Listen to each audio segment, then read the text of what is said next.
Nathan Caldwell shoved his own wife into the freezing rain and slammed the marble door in her face. "Stay out there until you remember who pays for everything you touch," he snarled, twisting the lock, while Emily's palms pounded against the glass. He didn't flinch. He poured himself a drink and watched her shiver through the window like she was nothing. He thought he had finally broken her. He thought he had won. But the woman standing in that storm was holding a secret that would burn his entire empire to the ground before sunrise. If a story about a cruel man who learns the hard way that he underestimated the wrong woman is the kind of story you love, take 1 second right now and subscribe to this channel. Stay with me all the way to the very end and leave a comment telling me which city you're watching from tonight, because I truly love seeing how far these stories travel across the country and around the world. Now let's begin. The rain came down in sheets over the wealthy suburbs of Boston and inside a $5 million mansion. Nathan Caldwell felt like a king. He turned away from the window where his wife stood soaked to the bone, and he smiled to himself because in his mind, this was exactly how a man handled a woman who forgot her place. Emily Caldwell stood on the wide stone steps with her arms wrapped around her body, her thin blouse already clinging to her skin. She wasn't crying. That was the strange thing. She had expected herself to cry the way she always did when Nathan raised his voice, but tonight, something inside her had gone quiet and cold and still. Only 20 minutes earlier, she had been standing in his study holding a printed bank statement in a trembling hand. "Nathan," she had said softly, "can you explain this to me?" He had barely looked up from his laptop. "Explain what?" "This transfer, $2.3 million, moved out of our joint holdings into an account I've never seen before. It happened 4 days ago." For a moment, just a moment, something flickered across his face. Then it was gone, buried under the smooth, practiced calm he used on investors and reporters. "You went through my files," he said. "I went through our files, Nathan. We're married. That's our money." He closed the laptop slowly. "That's my money, Emily. Every dollar in this house came from my work, my company, my name. You've never earned a cent in your life." She had felt the words land like a slap, but she pressed on because she needed to hear him say it. "Then why are you hiding it? Why move it into a private account right before?" She hesitated. "Right before something? What are you planning?" That was when his face changed. Not into anger exactly, into something worse, into satisfaction like he had been waiting a long time to say what came next. "I'm planning my future," he said. "A future that doesn't include you." The room had gone silent. "You want the truth?" He continued, standing now, rolling his sleeves like a man preparing for work. "The papers are already drafted. My lawyer has been working on the divorce for 3 months. And by the time you understand what's happening, there won't be anything left for you to fight over. I made sure of that. Every property, every account, every asset, protected, sealed, beyond your reach." Emily had stared at him. 3 months, she whispered. "You've been planning to leave me for 3 months while I cooked your dinner and waited up for you and worried when you didn't come home." "You should be grateful," Nathan said. "Most men in my position would have thrown you out with nothing years ago." "Grateful," she repeated. "Say thank you, Emily. Say thank you for the 10 years I let you live in a world you could never have built yourself." And that was the moment, not the transfer, not the divorce, that word, let. As though her entire life had been a favor he granted and could revoke. She had set the bank statement down on his desk very gently, the way you set down something you're afraid you might throw. "You have no idea who I am," she said. Nathan had laughed. He actually laughed. "I know exactly who you are. You're a quiet little researcher I picked up out of a library who got lucky enough to marry a man like me. That's who you are." Then he had crossed the room, taken her by the arm, and walked her to the front door. "Nathan, it's storming." "Then maybe the cold will remind you to be humble," he had said, and he pushed her out into the rain and turned the lock. Now she stood on the steps, and the memory of that laugh replayed in her mind, and slowly the cold inside her began to feel less like fear and more like clarity. She turned and walked down the steps, not toward the road, toward the detached garage where her car sat, the one modest thing in this entire compound that felt like hers. She climbed inside, closed the door, and let the silence wrap around her. Her hands were shaking, but not from the cold anymore. For 10 years, Emily had made herself small. She had let Nathan believe every version of the story he told about himself. She had watched him take credit for things he did not do and claim victories that were never his. And she had said nothing because she had wanted so desperately to believe that a man could love her without knowing what she was worth. She had been wrong. She pulled her phone from the glove box, the one phone Nathan didn't know existed, the one she had kept for exactly this kind of moment, even when she prayed it would never come. Her thumb hovered over a single contact.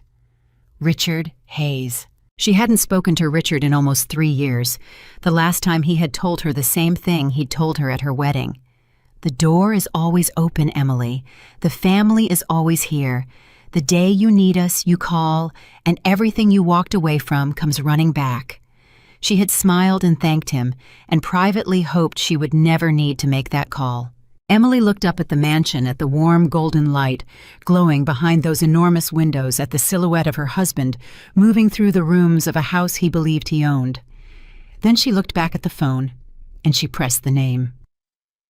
Inside the house, Nathan Caldwell poured himself a second glass of bourbon and felt magnificent. He walked through the halls of his mansion the way a general walks a battlefield. After victory, admiring the artwork on the walls, the imported furniture, the sweeping staircase that had been featured in 3 architecture magazines. All of it was proof. Proof that he had made it. Proof that Nathan Caldwell, the man everyone once doubted, had risen higher than any of them. He didn't spare a single thought for his wife standing in the rain. If anything, he felt lighter without her. For 10 years, she had been a weight around his ankle, a soft, quiet, agreeable woman who never pushed back, never challenged him, never made him feel the sharp electric thrill of conquest that he lived for. In the beginning, he had liked that she was easy. Lately, he had grown to despise it. He deserved more, he told himself. A man of his stature deserved a woman who turned heads at galas, who understood power, who matched his ambition instead of tiptoeing around it. And he had found her. Her name was Vanessa, and she was everything Emily wasn't. And in 6 weeks, once the divorce was final and Emily was gone, Vanessa would be moving into this very house. He raised his glass to the enormous window and toasted his own reflection. "To me," he said quietly. His phone buzzed on the counter, a text from Vanessa. "Is it done? Is she gone?" He smiled and typed back. "Standing in the rain as we speak. It's finally over. Come by tomorrow. The house is yours." Vanessa replied with a single heart, and Nathan felt like the most powerful man alive.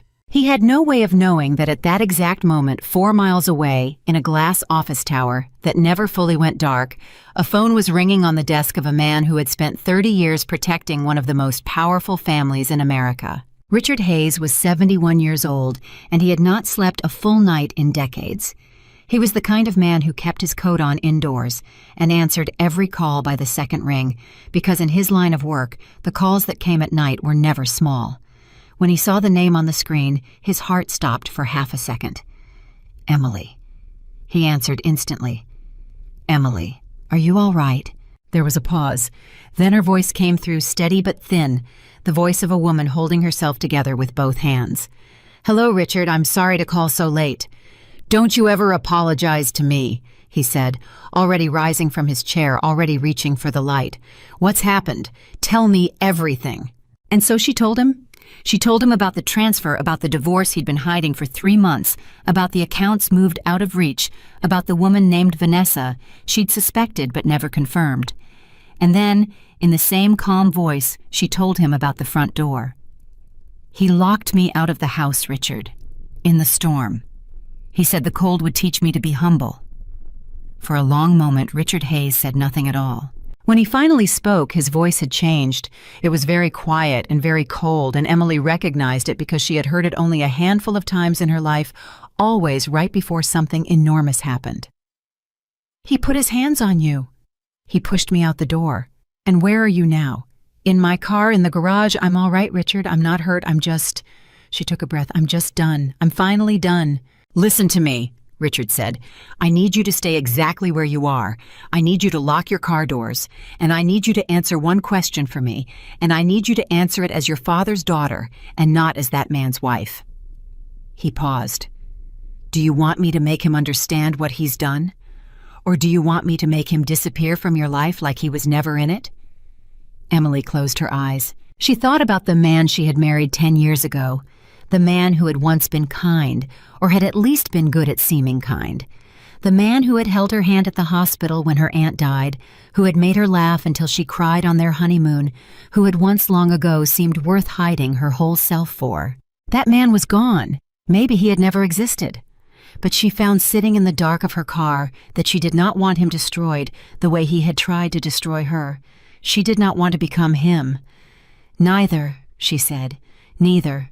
I don't want revenge, Richard. I want justice. I want the truth. I want him to see with his own eyes exactly what he had and exactly what he threw away." Her voice hardened just slightly. "Don't hurt him. Don't touch him. Just show him the truth. Show everyone the truth. And then let him live inside it." On the other end of the line, Richard Hayes smiled the way a wolf smiles. "Emily," he said, "that is far, far worse than anything I could have done to him. And it is exactly what your father would have said."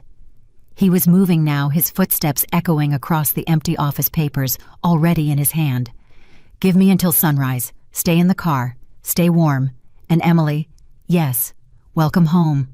The line went dead, and Emily lowered the phone into her lap, and for the first time in 10 years, she let herself exhale. To understand why one phone call could do what it was about to do, you have to understand who Emily really was, because Nathan Caldwell never did. He believed he had married a former university researcher. A quiet, bookish woman with a small apartment and a modest salary and no family to speak of. And every part of that was a story Emily had carefully allowed him to believe. The truth was that Emily's last name had never really been anything as forgettable as the one on her research papers. The truth was that she had been born Emily Whitmore, and the Whitmore name in the world of American finance was spoken the way ordinary people speak the names of legends. Her father, Charles Whitmore, had built a private investment group from a single rented office into one of the largest privately held financial powers in the country. The Whitmores did not have money the way rich people have money. The Whitmores had the kind of money that quietly owned the buildings that other rich people rented. They sat on the boards no one saw. They held the debt of companies whose CEOs bragged about being self-made. Emily had grown up inside that world, and she had come to hate it. She had watched people circle her family like sharks, calculating her worth to the penny, smiling at her because of what her last name could do for them. Every friend, every boyfriend, every dinner invitation carried the same silent question underneath it. What can she give me? By the time she was 25, she had decided she would rather be invisible than be loved for a fortune she never asked to be born into. So she did something no one in her family understood. She walked away. She took a different name for her academic work. She lived on her own salary. She rented a small apartment and rode the bus and told no one who her father was. And she waited quietly, foolishly for the impossible thing. She waited to be loved for nothing but herself. Then she met Nathan. He had been charming in those early days and hungry and full of a fire that she mistook for passion. He talked about building something real, about earning his place in the world, about proving the doubters wrong. And Emily, who had spent her whole life surrounded by people who inherited everything, found herself drawn to a man who seemed to be building it all from nothing. She never told him the truth. Not on the first date, not on the 10th, not on the day he proposed. She told herself she would tell him eventually once she was sure. And then somehow the right moment never came, and the lie grew comfortable, and she let him believe he had married a nobody because a small frightened part of her needed to know that he had chosen her for her and not for the Whitmore name. What she had never told him, what she had never told anyone, was how much of Nathan's success had quietly come from her. Because here was the thing about Caldwell Global Investments, the company Nathan so proudly ran the empire he bragged about building with his own 2 hands. 3 years into their marriage, the company had nearly collapsed. A bad investment, a market swing, a partner who pulled out at the worst possible moment. Nathan had come home one night, gray in the face, and for the first time she had seen real fear in him. He was days away from losing everything, and he didn't know she knew. So Emily had made a quiet phone call of her own. She had reached out to a network of investors, funds and trusts that answered to the Whitmore family, and she had arranged through a chain of intermediaries so long that no one could ever trace it back to her for Caldwell Global Investments to receive exactly the support it needed to survive. New capital appeared as if from nowhere. A crucial contract materialized. The company steadied, and then it climbed, and Nathan told everyone, including himself, that he had saved it through sheer brilliance and force of will. He never knew. He never knew that the mansion he lived in belonged through a web of trusts to Whitmore Holdings. He never knew that half his most important assets sat inside investment vehicles quietly connected to his wife's family. He never knew that the empire he called his own was a house of cards standing tall only because a woman he had come to despise had spent 10 years silently holding it up with both hands. Emily had given him all of it, freely, lovingly, anonymously, because she had believed right up until the moment she stood in the rain that she was building a life with a good man. Now she sat in her car in the dark, and she understood at last that she had been building a monument to someone else's arrogance. And she understood something else too, something that made her strangely calm. Everything she had given him she could take back, not out of cruelty, out of truth, because none of it had ever really been his.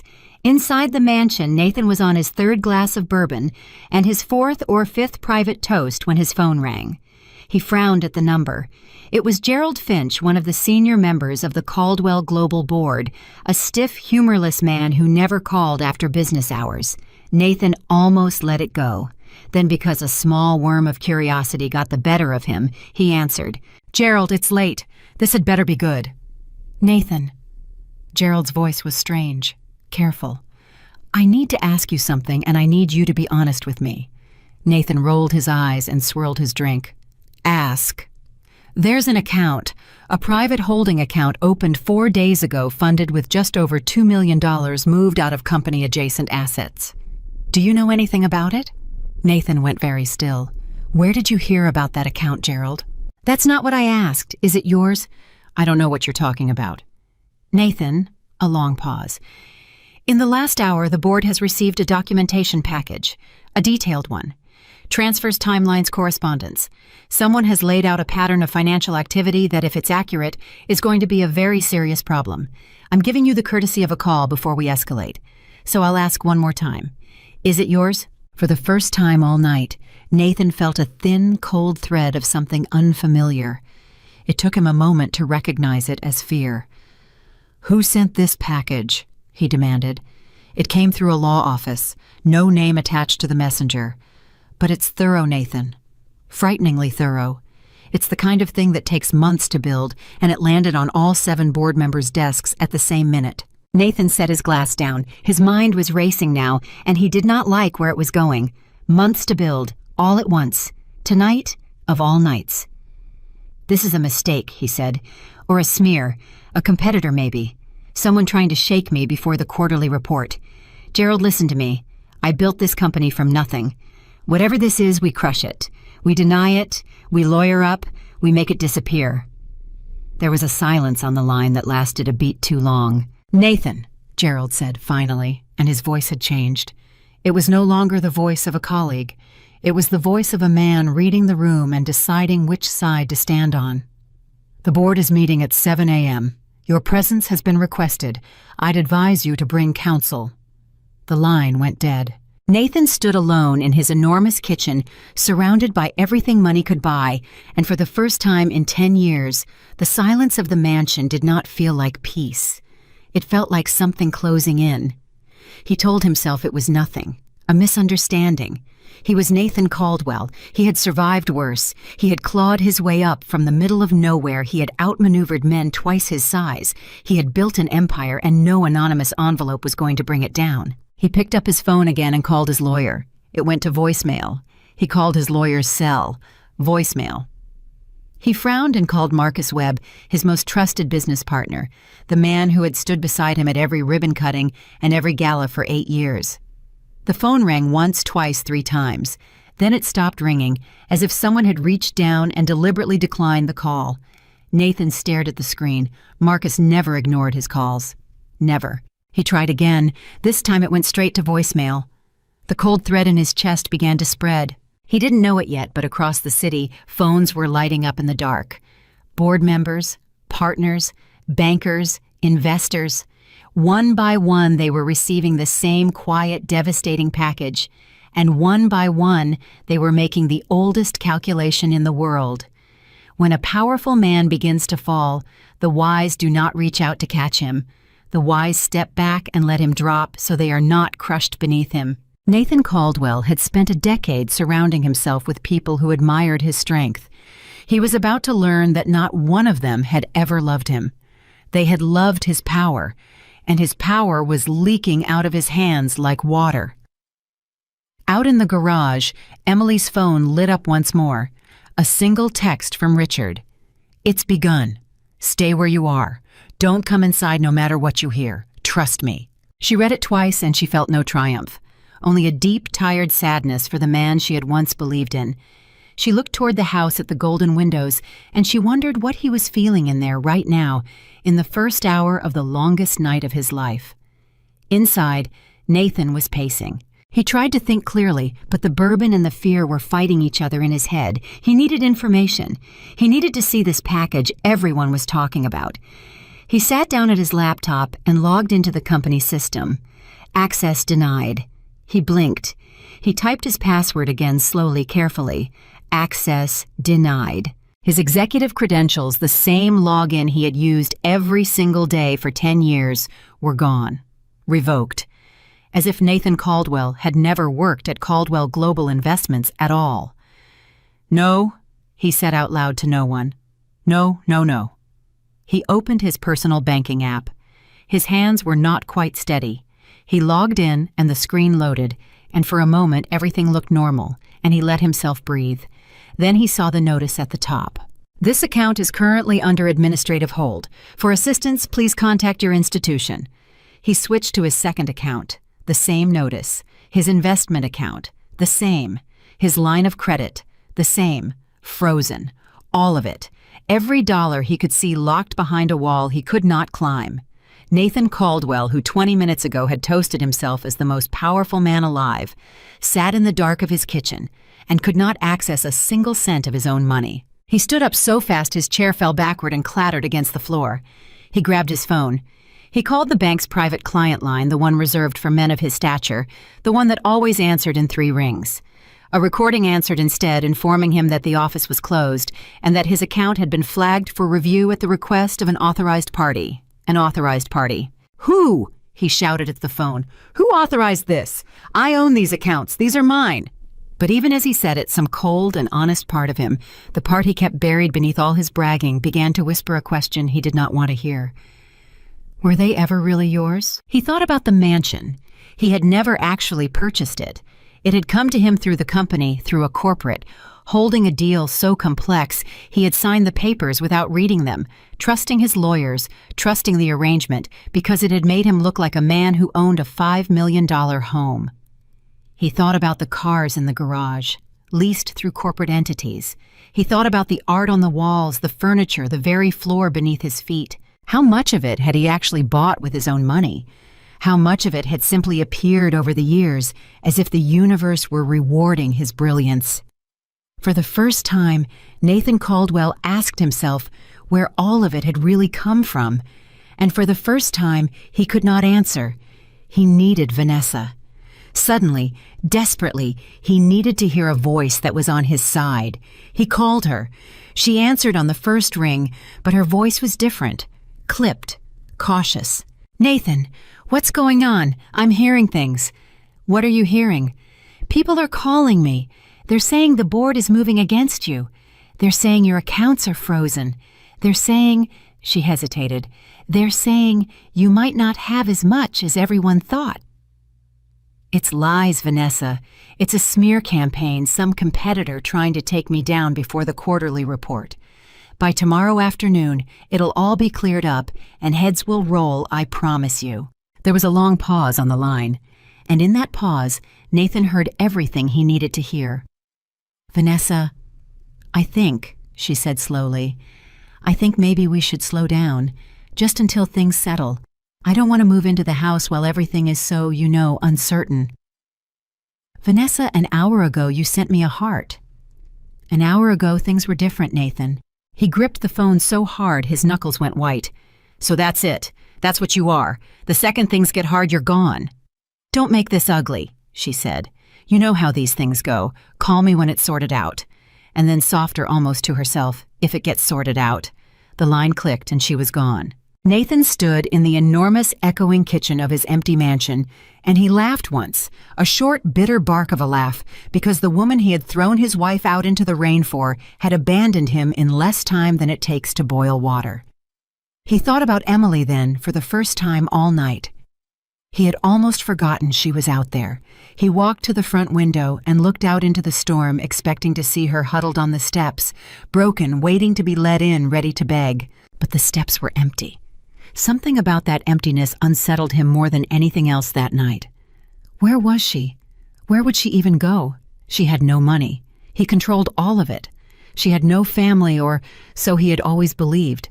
She had no friends left because he had made sure of that one quiet criticism at a time until she had no one in the world but him. And yet the steps were empty. He told himself she had simply gone to sit in her car. Of course. Where else? He almost went out to gloat to tell her that even in his worst hour, he was still more than she would ever be. But something stopped him. Some instinct he could not name told him not to open that door. He went back to his laptop instead and tried one more time to log in. Access denied. He tried his email, his corporate email, the address he had used for a decade. Access denied. They had cut him off from everything. In a matter of hours, an unseen hand had reached into his life and quietly, methodically unplugged him from the empire he thought he ruled. He sank into a chair.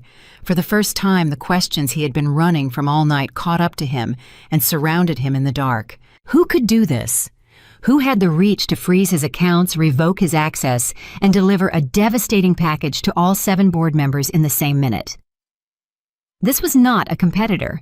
Competitors did not have this kind of power. This was not a smear. Smears were messy and public and clumsy. This was surgical. This was patient.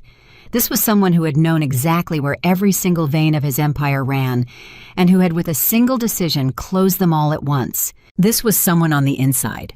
But who he trusted. No one, which meant no one was close enough to know that much. His lawyers knew pieces. His accountants knew pieces. His board knew pieces.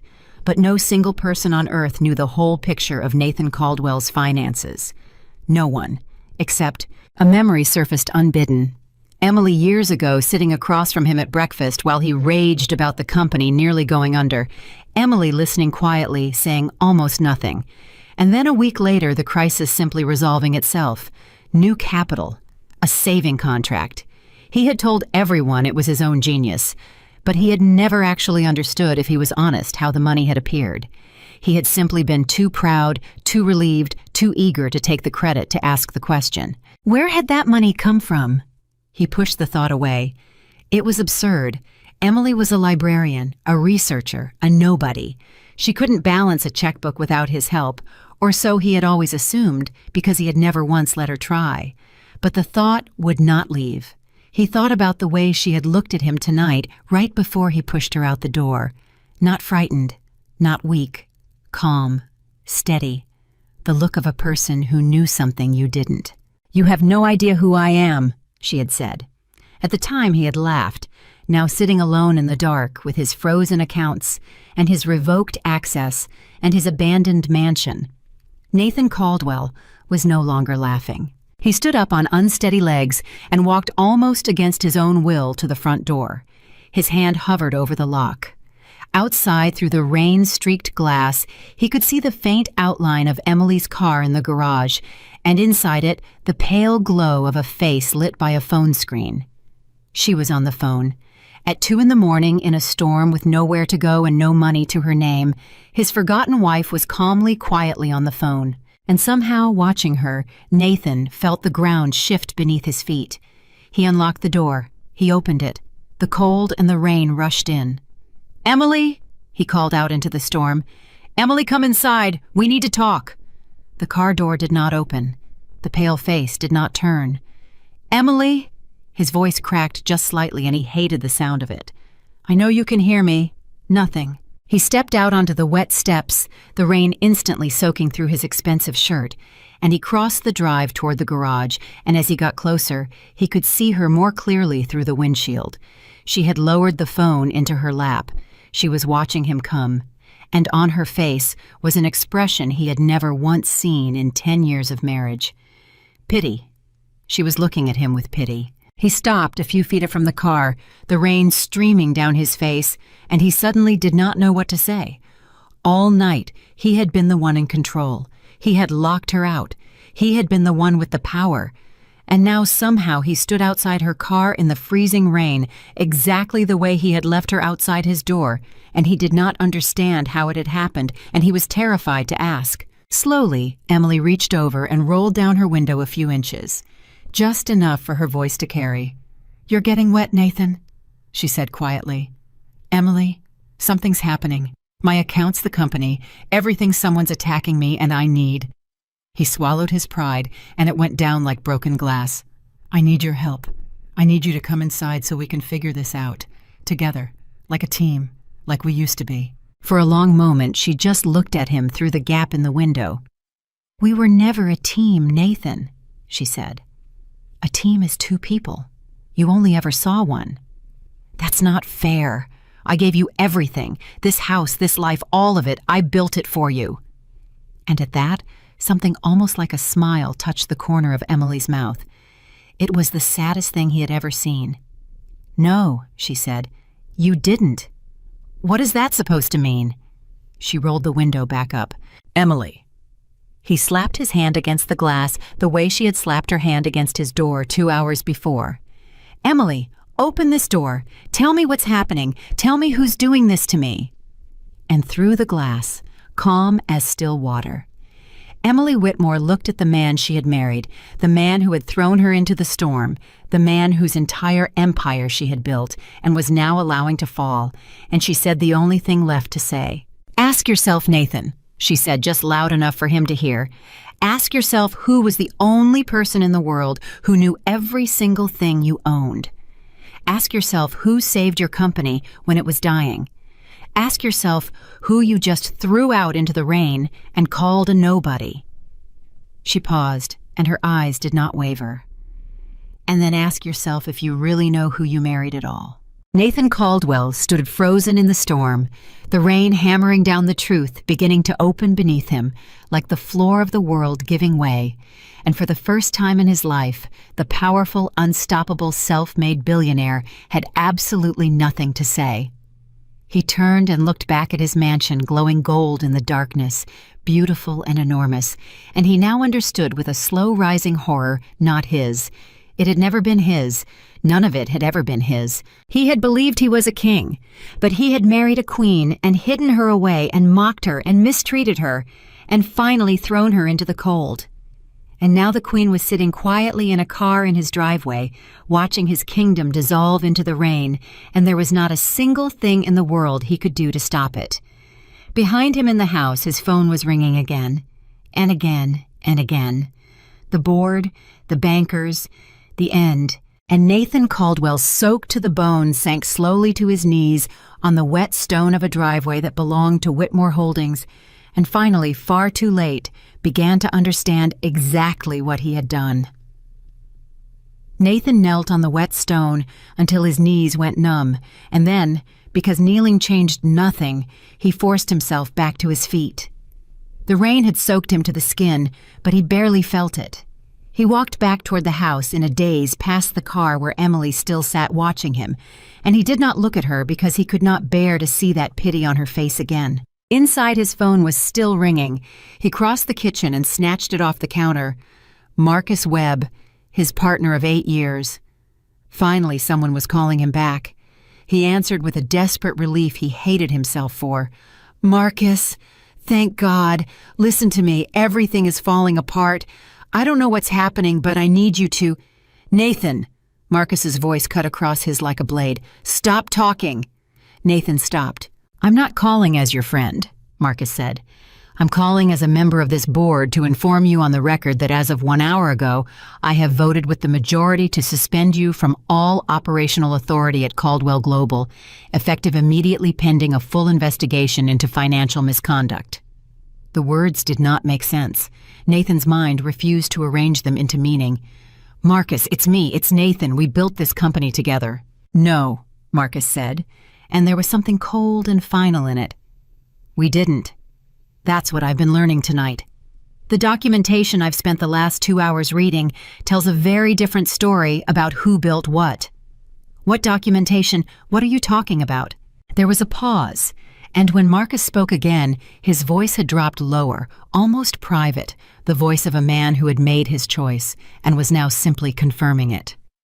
"Nathan, when the company was dying 3 years ago, right before that miracle capital showed up out of nowhere, do you remember what you told all of us?" Nathan's stomach turned to ice. "You told us you'd secured it. You told us it was your relationships, your genius, your deals.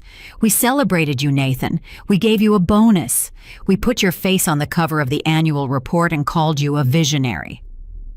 Marcus laughed short and bitter, "And tonight I'm holding a paper trail that shows that money didn't come from any of your relationships.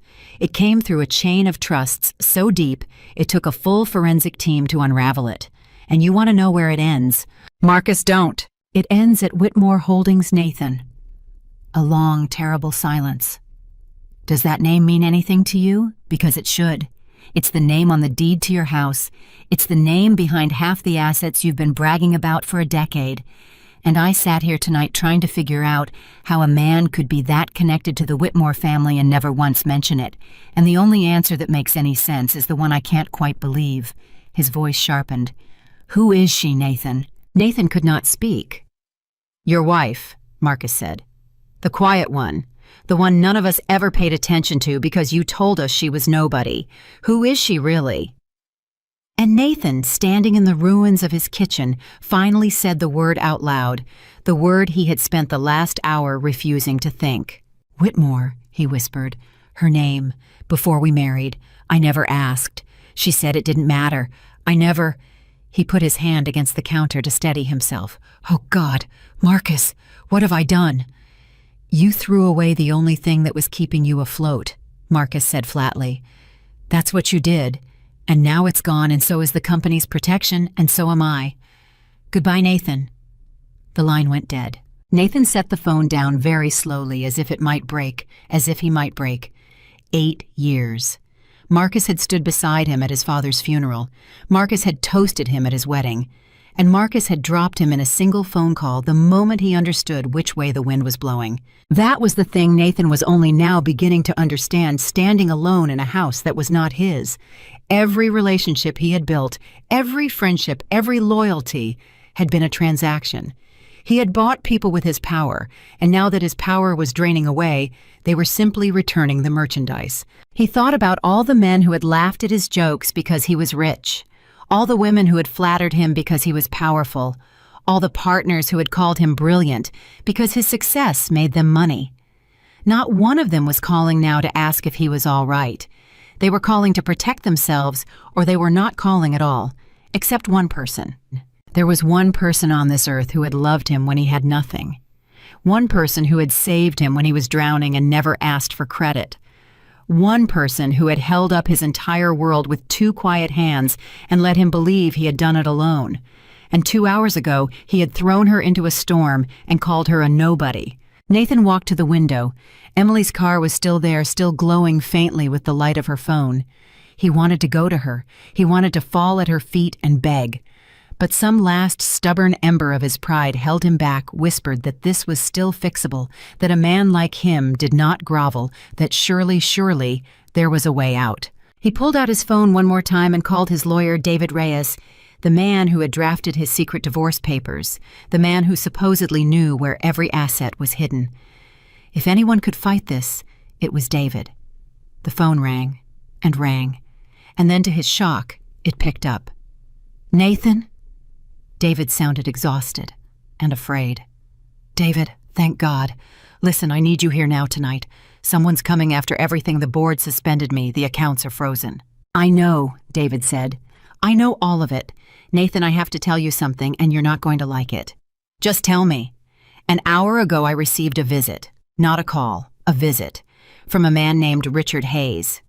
David's voice dropped to almost a whisper, as if the name itself were dangerous. Do you know who that is? No.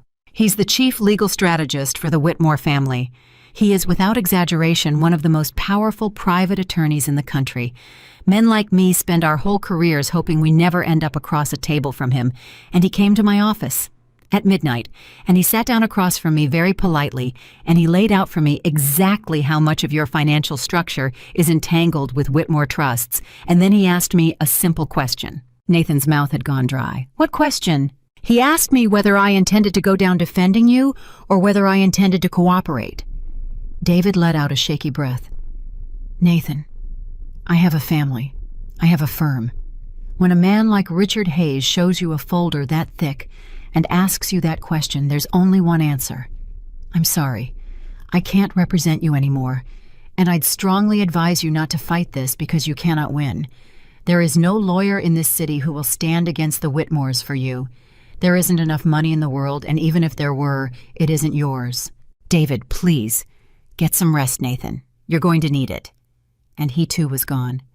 Nathan lowered the phone and stared at the black screen and understood at last and completely that he was alone. His board had turned. His partner had turned. His lawyer had turned. His mistress had run. His money was frozen. His house was not his house. And the woman he had thrown into the rain held every card, every secret, every thread of the noose slowly tightening around him. He had spent 10 years building an empire. It had taken less than 3 hours to discover that the empire had never belonged to him at all. He sank into a chair at the kitchen table, put his face in his hands, and for the first time since he was a child, Nathan Caldwell wept. Out in the car, Emily watched the light go dim behind the kitchen window and knew somehow that he had finally understood. Her phone buzzed. Richard again. He knows now. Ray has told him about me. How are you holding up? She typed back slowly. I'm all right. I keep waiting to feel happy. I don't. There was a pause, and then Richard's reply came, and it was gentler than she expected from a man like him. You don't feel happy because you're not a cruel person, Emily. That's the whole reason you deserve this, and he doesn't. Give it time. The sadness now is the price of having loved someone. It fades. The self-respect you're rebuilding tonight lasts forever. Emily read it 3 times, and then she set the phone down and let herself cry quietly in the dark, not for the man Nathan was, but for the man she had once believed he could be. Then she wiped her eyes, and she straightened her back, and she made herself remember exactly why she was out here in the first place. She thought back over the last 10 years, and now that the fog of love and fear had lifted, she saw it all so clearly it made her sick. She saw the 1,000 small cruelties she had trained herself not to notice. The way he had slowly, patiently cut her off from everyone. It hadn't happened all at once. It never does. It had been a comment here, a criticism there. Your friend Sarah is a bad influence, don't you think? She only calls when she wants something. Your mother stresses you out every time she visits. Maybe some space would be healthy. Do you really need to go to that reunion? Those people never appreciated you the way I do. One by one, he had convinced her that everyone in her life was a threat, until the only person left standing in her world was Nathan himself. And then once she was completely alone, once she had no one to run to and no one to confide in, the real Nathan had emerged. The one who controlled every dollar, the one who questioned every purchase, the one who made her account for every hour she spent away from the house. She remembered the first time he had made her feel small about money. She had bought a coat, a simple wool coat, because winter was coming and hers had worn through. And when he saw the charge, he had sat her down like a child and asked her to explain herself, to justify a coat, to a man worth on paper hundreds of millions. She had told herself it was because he was careful, frugal, a self-made man who valued $1. She had made 1,000 excuses for him over the years because the alternative, admitting the truth, was too painful to hold. The truth was that he did not care about the money. He cared about the control. Watching her ask permission fed something hungry in him. And she had fed it day after day, year after year, because she had loved him. And because a part of her, the part that had run from her own family, still secretly believed she deserved to be treated like she was nothing, not anymore. Sitting in that car, Emily Whitmore made herself a promise. Whatever happened after tonight, she would never again make herself small so that another person could feel large. She would never again apologize for taking up space in her own life. She had spent 35 years hiding who she was, first from the world that wanted her money, and then from the man who wanted her obedience. She was done hiding. Her phone lit up one more time. But it wasn't Richard. It was Nathan, calling her. From inside the house. She stared at the name on the screen, Nathan, the same name she had once saved with a little heart beside it, back when she still believed in him. She let it ring. Once, twice, 3 times. Then, because she was not a coward, and because some conversations have to happen face to face, even when they hurt, she answered, "Emily." His voice was wrecked, raw. Please just talk to me." "I'm listening, Nathan." "Is it true?" he whispered. "Whitmore. Are you a Whitmore?" She closed her eyes. "Yes." She heard him make a sound, a small, broken sound, like something inside him had finally given way. "All this time," he said. "All this time you had that name, that family, that money, and you let me believe you were." He couldn't finish. "A nobody," she offered quietly. "Yes, Nathan, I let you believe I was a nobody. Do you want to know why? Tell me." "Because I spent my whole life around people who only saw the Whitmore name. People who smiled at me and calculated my worth in the same breath. I ran away from all of it because I wanted just once to be loved for myself. Not for what I could give someone, just for me." Her voice caught and she steadied it. "And I thought I'd found that, in you. A man building something from nothing who didn't need my family, who wanted me. That's what I thought I was marrying." "Emily, so no, I didn't tell you. I let you build your empire and take all the credit. And when it was dying, I saved it in secret and let you believe you'd done it yourself, because that was the deal I made in my own heart. I would give you everything and ask for nothing but to be loved." A long pause. "And you know what you gave me back, Nathan? You gave me rules. You gave me permission slips. You cut me off from everyone I loved and made me beg for a winter coat. And tonight you put your hands on me and threw me into a storm and told me the cold would teach me to be humble." Silence on the line, heavy drowning silence. "So don't ask me why I hid who I was," Emily said. "Ask yourself why in 10 years you never once wondered. You never asked about my family. You never asked about my past. You never asked what I dreamed about or what I was afraid of. You looked at me every single day, and you never once got curious about who I actually was." Her voice was steady now and clear, and it cut deeper than any scream. "You didn't lose me tonight because I'm a Whitmore. You lost me a long time ago, one small cruelty at a time, and you were too busy admiring yourself to notice." She heard him breathing on the other end, ragged and desperate. "I can change," he said. "Emily, I swear to you I can change. Give me a chance. We can fix this, all of it, the company, the accounts, we can make it go away and start over. I'll be different. I'll be the man you thought you married." And there it was, even now, even at the very bottom. He wasn't asking for forgiveness. He was asking for the money back. He was asking her to save him one more time the way she always had. "You still don't understand," she said softly. "This was never about the money, Nathan. I don't want the company. I don't want the house. I don't want the cars or the art or any of it. I have more money than you can imagine, and I've never once cared about it. I'm not doing this to take things from you." "Then why?" he cried. "Why are you destroying me?" "I'm not destroying you," she said. "I'm just stopping. For 10 years I held you up. Tonight I let go. Everything that's falling was only ever standing because of me. You're not watching me tear down your empire, Nathan. You're watching what your empire always was without me holding it. Nothing. It was always nothing." The line was silent for a long time. "Where are you going to go?" he finally asked, and his voice was small like a child's. "Home," she said. "I'm going home, to my family, to the people you spent 10 years telling me I didn't need." "Emily, please. Don't hang up. If you hang up, I'm alone." And for just a moment her heart ached for him because she knew that feeling, the terror of being alone. He had taught it to her after all. He had made her feel it every day. "You've been alone for a long time, Nathan," she said gently. "You just had me standing next to you so you couldn't tell." She took a breath. "Goodbye." "Emily, wait." She ended the call, and then she turned off her phone so that he could not call again, and she sat in the quiet dark of her car and let herself feel for the first time in 10 years completely and totally free. Inside the house, Nathan listened to the dead air on the line and then hurled his phone across the room where it shattered against the wall. He stood in the middle of his enormous kitchen chest, heaving, and screamed a raw animal sound of rage and terror and grief. Then he went looking for something to save himself. He tore through the house like a man possessed. He pulled open the drawers of his study, dumping files onto the floor, searching for deeds, for titles, for any piece of paper that said, this house, this life, this empire was his. He found contracts he had signed without reading. He found holding company documents with names he had never bothered to learn. And there again and again, buried in the fine print he had been too arrogant to read, one name kept appearing.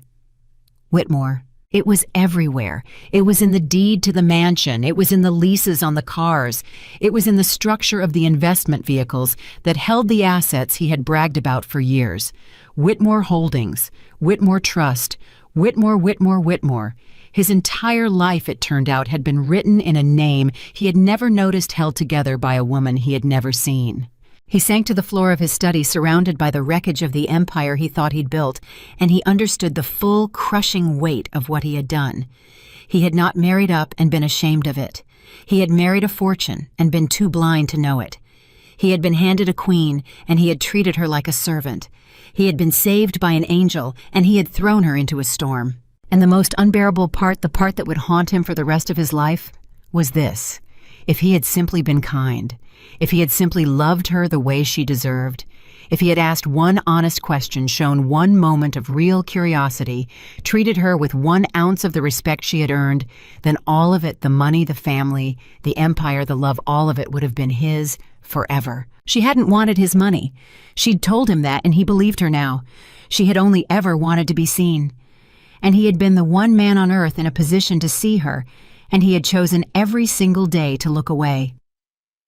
Around 3 a.m, the rain finally began to ease. Nathan pulled himself up off the floor.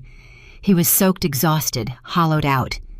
He walked to the front window one last time, expecting the car to still be there, needing it, to still be there, needing to know that she was still close, that some door was still open. The car was gone. At some point in the last hour while he was tearing his house apart, Emily had simply driven away into the night. No goodbye, no final scene, no last chance for him to beg. She had said what she needed to say, and then she had gone the way a person leaves a place they are never coming back to. Nathan pressed his forehead against the cold glass and stared out at the empty driveway, and he had never in his life felt so completely, so perfectly alone. He thought about calling someone, anyone, but there was no one to call. He scrolled through his contacts in his mind, hundreds of names, and realized that not a single one of them was a person who would come out into a storm for him. Not one. He had spent his whole life collecting people who were useful, and now that he was useless to them, they had evaporated like they had never existed. He thought about his mistress already gone. He thought about Marcus already gone. He thought about his lawyer already gone. And then with a fresh wave of shame, he thought about all the people over the years he himself had abandoned the moment they stopped being useful to him, the junior partners he had discarded, the old friends he had outgrown, the employees he had crushed on his way up without a second thought. He had built his whole life on the exact philosophy that was now destroying him. He had taught the world that people were disposable, and now the world was simply agreeing. As the first gray light of dawn began to creep into the sky, Nathan heard the sound of tires on the wet gravel of his driveway. For one wild, hopeful second, his heart leapt. Emily. She had come back. She had changed her mind. There was still a chance. He rushed to the door and threw it open, but it was not Emily's car. 3 black vehicles were pulling up to the mansion in a slow, deliberate procession. They stopped in a neat line and their doors opened, and men and women in dark suits stepped out into the dim morning light, carrying briefcases and folders, moving with the calm, unhurried confidence of people who have never once been told no. At the front of the group was an older man, tall and thin with silver hair and a long, dark coat and eyes that took in the entire scene. Nathan in the doorway, soaked and wild-eyed the mansion behind him in a single sweeping glance. Nathan had never met him before, but he knew instantly exactly who he was. "You're Hayes," Nathan said, his voice hoarse. "Richard Hayes." The old man inclined his head slightly, the barest acknowledgement. "Mr. Caldwell." His voice was quiet and precise and utterly without warmth. "I represent Whitmore Holdings. I think you know why we're here." Nathan's hand tightened on the doorframe. "This is my house." "No," Richard said with the patience of a man correcting a small and obvious error. "It is not. It never was. And I have a rather thick stack of documents here that explains in great detail exactly why. I'd suggest we discuss this inside out of the cold." He paused, and something almost like a smile touched his lips, though it did not reach his eyes. "Though I understand you have some experience with leaving people out in the cold, perhaps you'd prefer to see how it feels."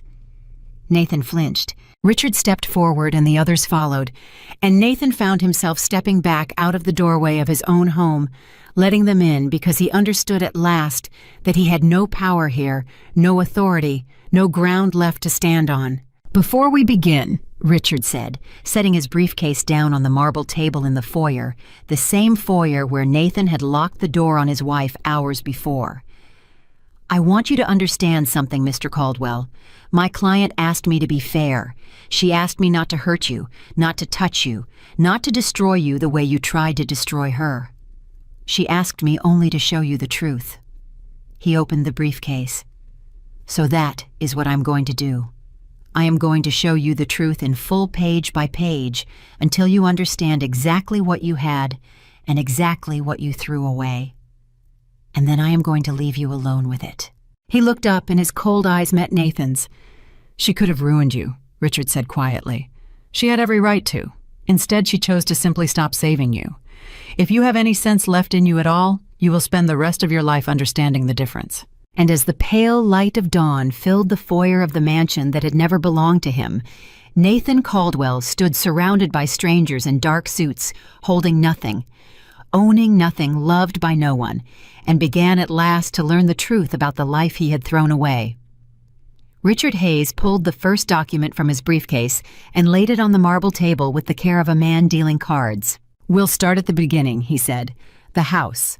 This house, Mr. Caldwell, was purchased 8 years ago through a corporate entity called Meridian Residential Trust. You signed the closing documents yourself. Do you remember reading them?" Nathan said nothing. "I didn't think so." Richard slid the paper toward him. Meridian Residential Trust is a wholly owned subsidiary of Whitmore Holdings. The purchase was arranged so that the property would appear on the surface to be yours. Your name is on the mailbox. Your name is in the magazine profiles. But your name is on none of the paper that matters. You have been living for 8 years as a guest in a home owned by your wife's family. A guest who did not know he was a guest. Nathan lowered himself slowly into a chair because his legs would no longer hold him. "Why?" he whispered. "Why would she do that? Why hide it?" Richard regarded him for a long moment. "Because she wanted you to feel like a success," he said simply. "She wanted you to have the mansion you dreamed of without the humiliation of knowing it came from her. She protected your pride, Mr. Caldwell, at the cost of her own honesty. She let you feel like a king so that you would never feel like a man who married up." His voice cooled. "It was, I told her at the time, a mistake.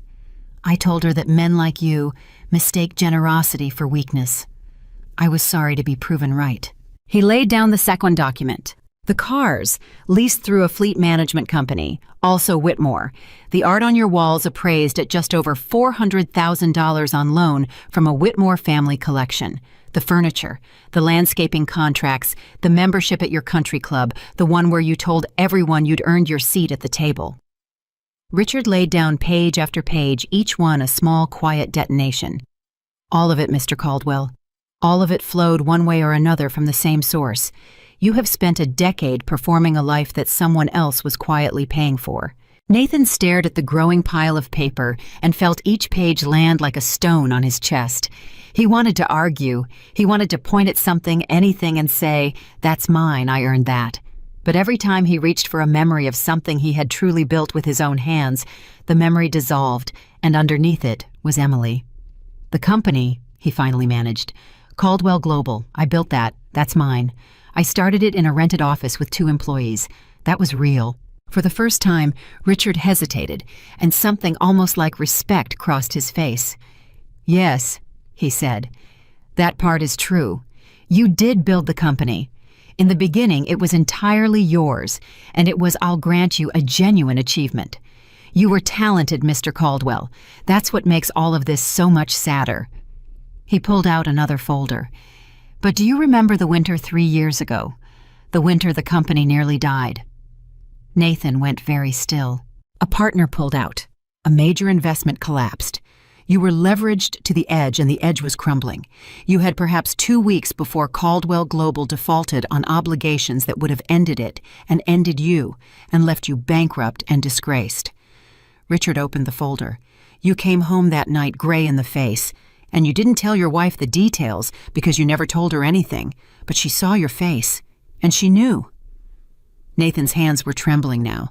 "Within 9 days," Richard continued, "a capital infusion appeared, $12 million structured as an investment from an offshore fund with no obvious connection to anyone you knew. Around the same time, a contract you'd been chasing for a year, one you'd been told was impossible, suddenly came through. The company steadied. Within 18 months, it was thriving.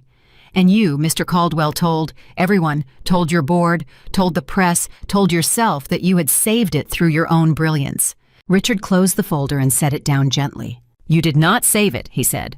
"She did. Every dollar of that capital, every string that was pulled to land that contract traces back to your wife. She sat across the breakfast table from you, watched you take the credit, watched them put your face on the cover of the annual report and call you a visionary, and she said nothing. She let you have it because she loved you and because she thought that's what love was. Quiet sacrifice, invisible support, asking for nothing." Nathan put his face in his hands.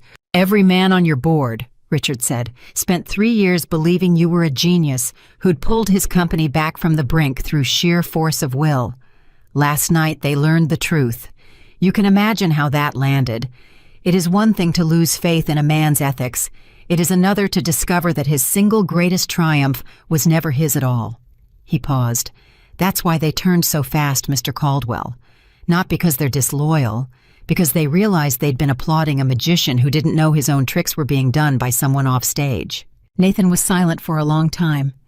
When he finally spoke, his voice was hollow. "How long have you known her, Whitmore?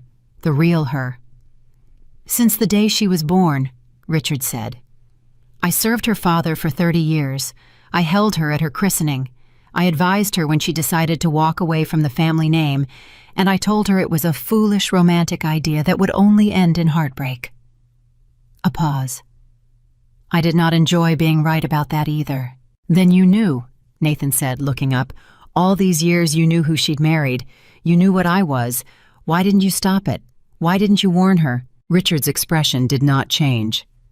"Because it was not my choice to make. She's a grown woman. She chose you freely with her eyes open, and she asked me to respect that choice and stay away. So I stayed away." His voice hardened just slightly. "But I want you to understand something, Mr. Caldwell. Every year on the same day, I made a quiet phone call to check on her, just to hear her voice. And every year for the first several years, she sounded happy. And then 4 years ago, she started to sound smaller, quieter. She'd laugh less. She'd rush off the phone. I noticed the change, and I asked her more than once if everything was all right. And every time she said yes." His eyes fixed on Nathan's. "She lied to me to protect you. Do you understand that even as you were shrinking her, isolating her, making her ask permission for a coat, she was still protecting you? That is the woman you threw into a storm last night." Nathan felt something break open inside his chest, and he did not try to stop the tears this time. He simply let them come. "I want to talk to her," he said. "I have to talk to her, to apologize, to tell her." No, Richard said, and there was no cruelty in it, only finality. You don't get to do that. Not tonight. Perhaps not ever. Your apology is for you, Mr. Caldwell, not for her. You want to feel better. You want to unburden yourself. And she does not owe you the relief of forgiving you. She has spent 10 years absorbing your needs. She's done now. If she ever wants to hear from you, she'll say so. Until then, the kindest and only decent thing you can do is leave her alone. The words landed harder than any legal document. Nathan sank back in the chair. Around him, the other members of Richard's team had spread out through the house, moving with quiet efficiency, cataloging, photographing, documenting. It was not a raid. There was no shouting, no force. It was worse than that. It was calm. It was the calm of people executing a plan that had already been won before it began. At 6:30 in the morning, one of the young associates approached Richard and murmured something in his ear. Richard nodded and turned back to Nathan. "There's one more matter I need to discuss with you," he said, "and I'll be honest, it's the one my client debated the longest." Nathan looked up wary. "The divorce papers," Richard said. "The ones you had drafted in secret, the ones you spent 3 months preparing so that you could discard your wife with nothing." He almost smiled. "We have them, Mr. Caldwell. Your former attorney was very cooperative, and I have to tell you they're quite something. You went to extraordinary lengths to ensure that Emily would walk away from 10 years of marriage with almost nothing. You classified nearly every asset as separate property. You buried her contributions. You even included a clause, and this is the part I found genuinely impressive in its cruelty, a clause suggesting she'd been financially dependent and had contributed nothing of material value to the marriage." Nathan closed his eyes. "Nothing of material value," Richard repeated softly. "The woman who saved your company. The woman who bought the roof over your head. The woman who quietly funded the very lifestyle you were planning to deny her. You put in writing under your own signature that she contributed nothing of value." He let the silence sit. "There's a certain poetry to it, don't you think? You built the perfect weapon to destroy her, and it turns out you built it against the one person on earth who could have destroyed you first. And still, she told me not to use it against you. Do you know what she said?" Nathan shook his head, not trusting his voice. "She said don't hurt him with his own cruelty. Just let him see it. Let him read his own words back to himself and understand what kind of man he became." Richard slid the divorce papers across the table. "So there they are. Read them, Mr. Caldwell. Read what you were prepared to do to her, and then perhaps you'll understand why not one of us in this room feels a shred of pity for you this morning." Nathan looked down at the papers, at his own signature, at the cold, clinical language he had approved, language designed to strip a good woman of everything and cast her out with nothing. And he saw himself clearly, perhaps for the first time in his adult life. Not the visionary, not the self-made king. A small, frightened, greedy man who had been handed love and had responded by planning its murder. He pushed the papers away and could not look at them. Just then, Richard's phone rang. He glanced at it, and his expression shifted, softening in a way Nathan had not seen all morning. "Excuse me," he said, and stepped into the next room to take the call. Nathan strained to hear and caught fragments. "Yes, he's read most of it now. He understands." A pause. "No, I told him you wouldn't see him." A longer pause, and then Richard's voice dropped lower, warmer. "Emily, you don't have to do that. You don't owe him a single word." Another pause. All right, if that's what you want, I'll tell him, but not in person, on the phone, and I'll be listening the entire time. If he says one word that isn't an apology, I end it." Agreed. He came back into the room and looked at Nathan. "You have a phone call," he said. "My client has decided against my advice to speak with you one final time. She has some things she wants to say. You will listen. You will not argue. You will not beg. And when she is finished, you will say goodbye and you will let her go." He held out his own phone. "This is a gift you do not deserve, Mr. Caldwell. Do not waste it." With shaking hands, Nathan took the phone and raised it to his ear. "Emily, I'm here." Her voice was calm, steady, the voice of a woman who had slept, or at least had found some peace. "Richard tells me you've seen everything now." "Emily, I'm so sorry. I didn't know. I never understood what you—" "Stop," she said quietly. "You're doing it again. You're making this about you. I didn't call to hear you apologize, Nathan. I called because there are some things I need to say for me, and then I'm going to hang up, and this will be the last time we ever speak. So please, just listen." Nathan closed his mouth. "Okay," he whispered. "I want you to know that I don't hate you," she said. "I thought I would. Last night, standing in the rain, I waited to feel this enormous rage, and it never came.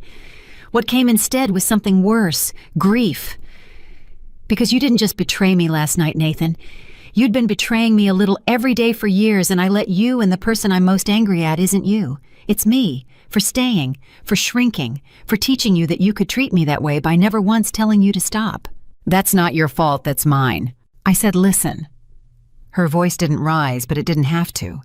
"I spent 10 years making myself smaller so you could feel bigger. I gave up my friends because you said they were bad for me. I gave up seeing my family because you said they stressed me out. I stopped buying things I needed because I didn't want to see that look on your face. I became a person I don't even recognize. And the worst part, Nathan, the part I'll carry for a long time, is that I did it willingly. I handed you the power to make me disappear because some broken part of me thought that was what love looked like." Nathan's tears were falling freely now onto the marble floor of the house that had never been his. "But here's what I've realized," Emily continued, and now her voice grew stronger. "You didn't take anything from me last night. Everything you tried to take was already mine. The house was mine. The company was mine. The money was mine. And me, the real me, Emily, I was always mine too. You just convinced me for a while that I belonged to you, and I believed it. That was the lie, not the money. The lie was that I needed you at all. You don't," Nathan said, his voice breaking. "You never did. I know that now. God, Emily, I know that now." "I know you do," she said, and there was almost gentleness in it. "That's why I'm not going to hurt you. I could, Nathan. Richard has enough in that briefcase to send you to prison, and don't think for 1 second that I don't know it. The transfers, the manipulation of investors, all of it. I could make sure you never recover for the rest of your life, but I'm not going to." Nathan waited, hardly breathing. "Not because you deserve mercy," she said. "You don't, but because I refuse to spend one more minute of my life shaped by you. Destroying you would mean you still mattered to me, and you don't anymore. That's the truth, Nathan. I'm not letting you off the hook out of love. I'm letting you go out of indifference. You've finally become what you always accused me of being, someone I simply don't need to think about." The words were the quietest, most devastating thing she could have said, and they landed exactly as she meant them to. "There's one more thing," she said, "and then I'm done. Richard is going to leave you a way forward, not a soft one. You're going to lose almost everything because almost everything was never yours. But you won't go to prison, and you'll keep enough to start over if you're willing to actually work for something for the first time in years. What you do with that is up to you. You can become a better man, or you can become bitter and blame me for the rest of your life. I honestly don't care which, but I hope for the sake of whatever's left of your soul that you choose the first one." "Emily," he said, "please just tell me, is there any chance at all that someday—" "No," she said, and it was soft, and it was absolute. "There isn't. Don't spend your new life waiting for a door that's closed. That's the last kindness I can give you. The truth." There was a pause, and Nathan could hear her breathing, and he tried to memorize the sound because he knew he would never hear it again. "Goodbye, Nathan," she said. "I hope you learn what you did here, not what I did to you, what you did to yourself. That's the only lesson that matters." And then gently, without anger, without triumph, she hung up. Nathan lowered the phone. Richard reached over and took it back from his hand. "That went better than I expected," the old man said quietly. "For your sake, I hope you were actually listening." Nathan didn't answer. He was staring at the wall, at nothing, feeling the full weight of a truth he could no longer run from. Emily hadn't destroyed him. She hadn't needed to. She had simply stopped holding him up and let him meet the ground he'd been standing on all along. And the ground was nothing. He was nothing. Everything he had believed made him a great man. The money, the house, the power, the people who orbited him, none of it had ever been real. It had all been on loan from a woman he had been too arrogant to see. At 7 o'clock, right on schedule, another call came through, this one to Nathan's shattered replacement phone that an associate had quietly set up for him. It was Gerald Finch from the board. "Nathan, Gerald said. "The meeting's concluded. I'm calling to inform you of the outcome." "Just say it," Nathan said. He was past bracing himself. There was nothing left to brace. "The board has voted to remove you as CEO effective immediately. Given the nature of the misconduct and the involvement of of the parties involved, we've reached an arrangement that keeps this out of the courts and out of the press. You'll resign publicly, citing personal reasons. In exchange, no charges will be pursued. Your equity will be restructured. You'll retain a minority stake enough to live on nothing more." A pause. "Frankly, Nathan, it's a far gentler landing than you have any right to. Someone with a great deal of influence made sure of that. I think you know who." Nathan closed his eyes. Even now, even at the very end, she was still protecting him. "I understand," he said quietly. "For what it's worth," Gerald said, and his voice softened just slightly. "You were talented, Nathan. In the beginning, before it all went to your head, you were the real thing. That's what makes this such a waste." The line went dead. Nathan sat in the chair in the foyer of the mansion, surrounded by strangers packing away the evidence of his entire life, and he understood that it was over. All of it. Not just the marriage, the identity, the story he had told himself and the world about who Nathan Caldwell was. Gone. Dissolved. Revealed to have been a fiction all along. Richard closed his briefcase with a soft click. "We'll be finished here within the hour," he said. "You have until the end of the day to remove your personal belongings. Genuinely personal items only, clothing photographs, documents in your own name. Anything you brought into this house with your own money, you may keep. Everything else stays." He paused at the door and looked back. "I'll give you one piece of advice, Mr. Caldwell, and then I'll never speak to you again. Take it or leave it." Nathan looked up. "She told you the truth just now," Richard said. "The whole truth plainly, without cruelty, when she could have easily torn you apart. Do you understand how rare that is? Most people in her position would have wanted you to suffer. She only wanted you to understand." He let that sit. "You'll spend the rest of your life meeting people who lie to you softly and destroy you sweetly. And you'll remember someday that the one person who ever told you the plain truth to your face was the woman you called a nobody and threw into a storm." He opened the door. "Don't waste the truth she gave you. It cost her more than you'll ever know." And with that, Richard Hayes walked out into the pale morning light, and the door closed behind him. Nathan Caldwell sat alone in the vast, echoing foyer of a house that had never belonged to him, in the ruins of a life that had never truly been his. And for the first time in 10 years, there was no one left to lie to, no one left to impress, no one left to blame. There was only himself and the truth and the long, empty morning stretching out ahead of him like the rest of his life. The silence in the house was a thing Nathan had never known before. For 10 years there had always been noise, the hum of his own ambition, the constant chatter of people who wanted something from him, the ringing phones, the deals, the applause. Now there was nothing. Just the soft footsteps of the associates finishing their work, and the sound of his own breathing, and somewhere deep inside him, a voice he had spent his whole life drowning out finally speaking. "You did this. No one else. You." He rose from the chair and walked through the house slowly, the way a man walks through a place he is seeing for the first time, though he had lived there for 8 years. He passed the study, where he had torn open drawers in the night. He passed the kitchen, where he had toasted himself as the most powerful man alive. He passed the front door, where he had locked out his wife. He stopped there at that door and put his hand flat against the wood. He thought about how it had felt in that moment to turn the lock. He had felt strong. He had felt righteous. He had felt like a man teaching a lesson. And he tried now to remember what Emily's face had looked like as the door closed between them, and he found that he couldn't because he hadn't been looking at her face. He had been looking at the lock. He had cared more about the click of the mechanism than about the woman on the other side of it. That he understood now was the whole story of his marriage in a single moment. He had always been more interested in his own power than in the person standing right in front of him. Around 8 in the morning, one of the young associates, a woman perhaps 30 years old with kind but unsentimental eyes, approached him with a folder. "Mr. Caldwell," she said, I've been asked to walk you through the transition documents. It won't take long." Nathan nodded numbly and followed her to the kitchen table. She laid out the papers with the same quiet efficiency Richard had shown. "You'll be relocating to an apartment that's been arranged for you. It's modest, but it's clean, and it's paid through the end of the year. After that, you're on your own.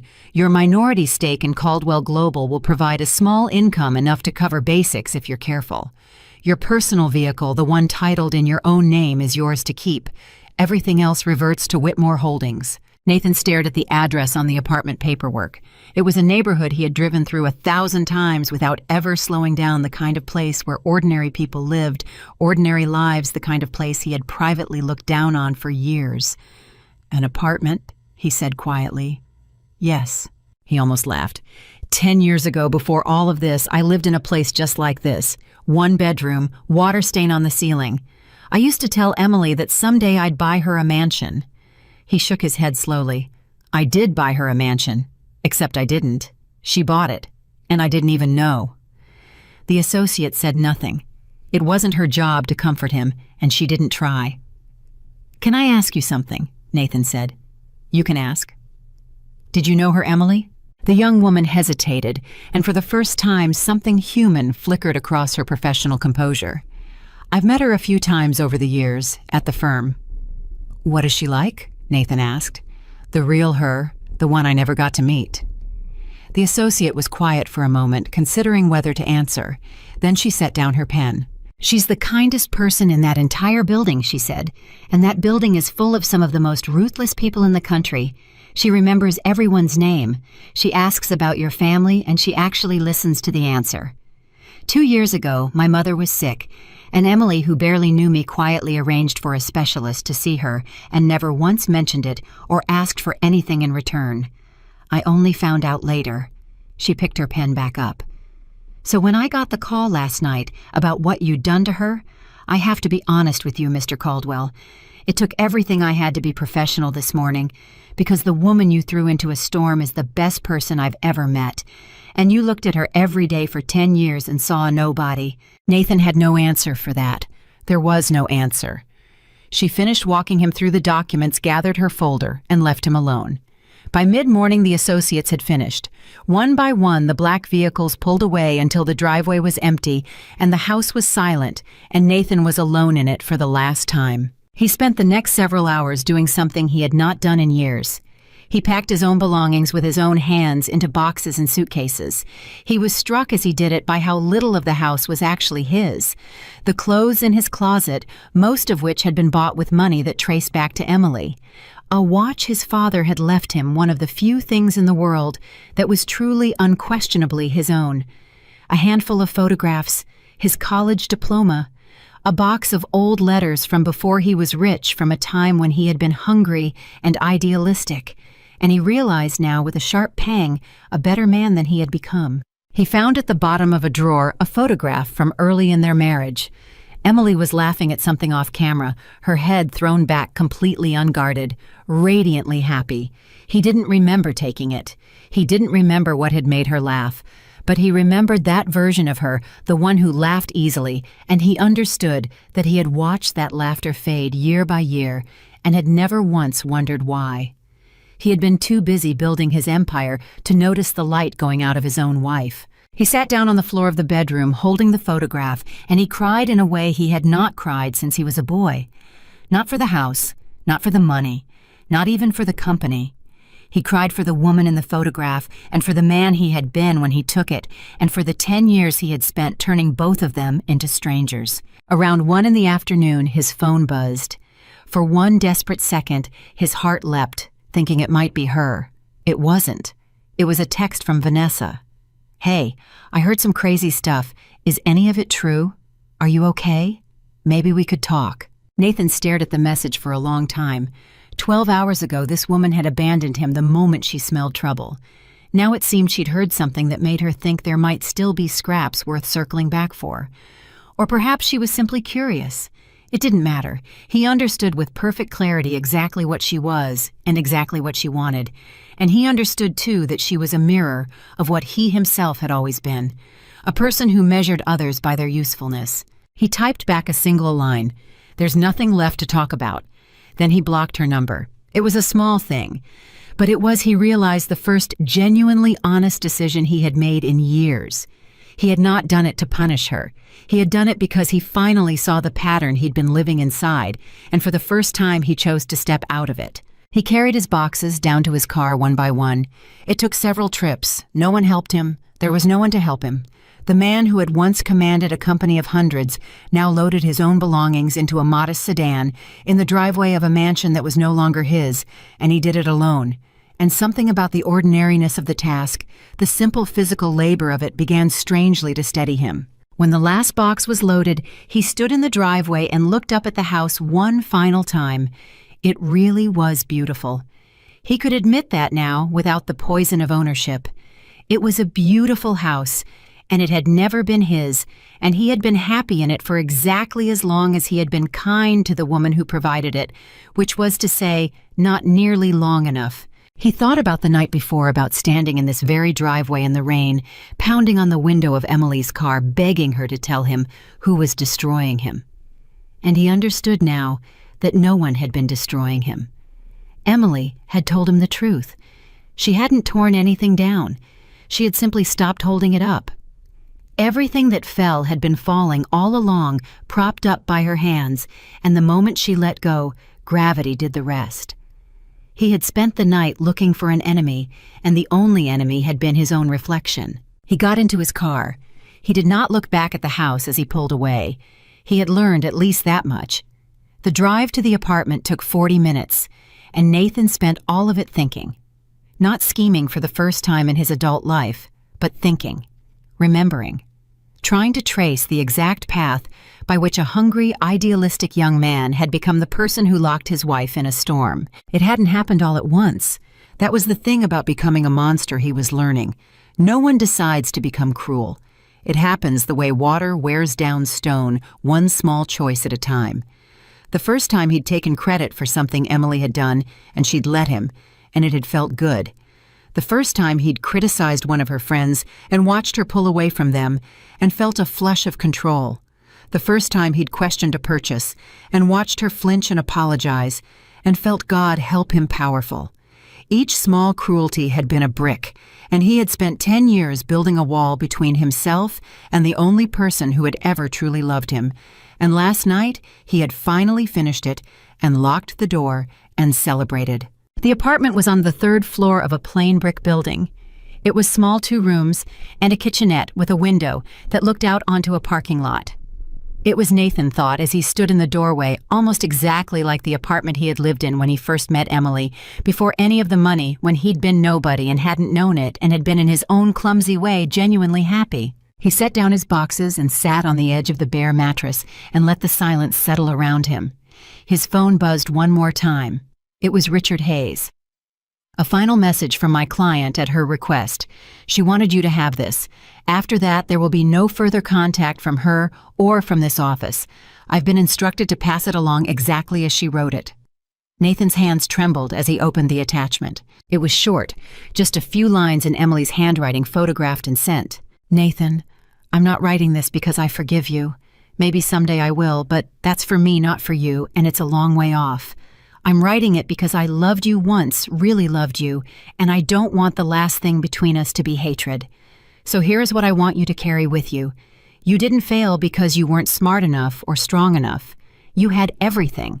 You failed because somewhere along the way, you decided that being feared was the same as being respected, and that controlling people was the same as being loved. It isn't. It never was. I hope you spend the rest of your life learning the difference. Not for me, for whoever you meet next. Be kind to them. It's the only thing that was ever real. Emily. Nathan read it 3 times. Then he pressed the phone to his chest and bent forward and wept quietly in the empty apartment. And this time, the tears were different. They were not tears of self-pity.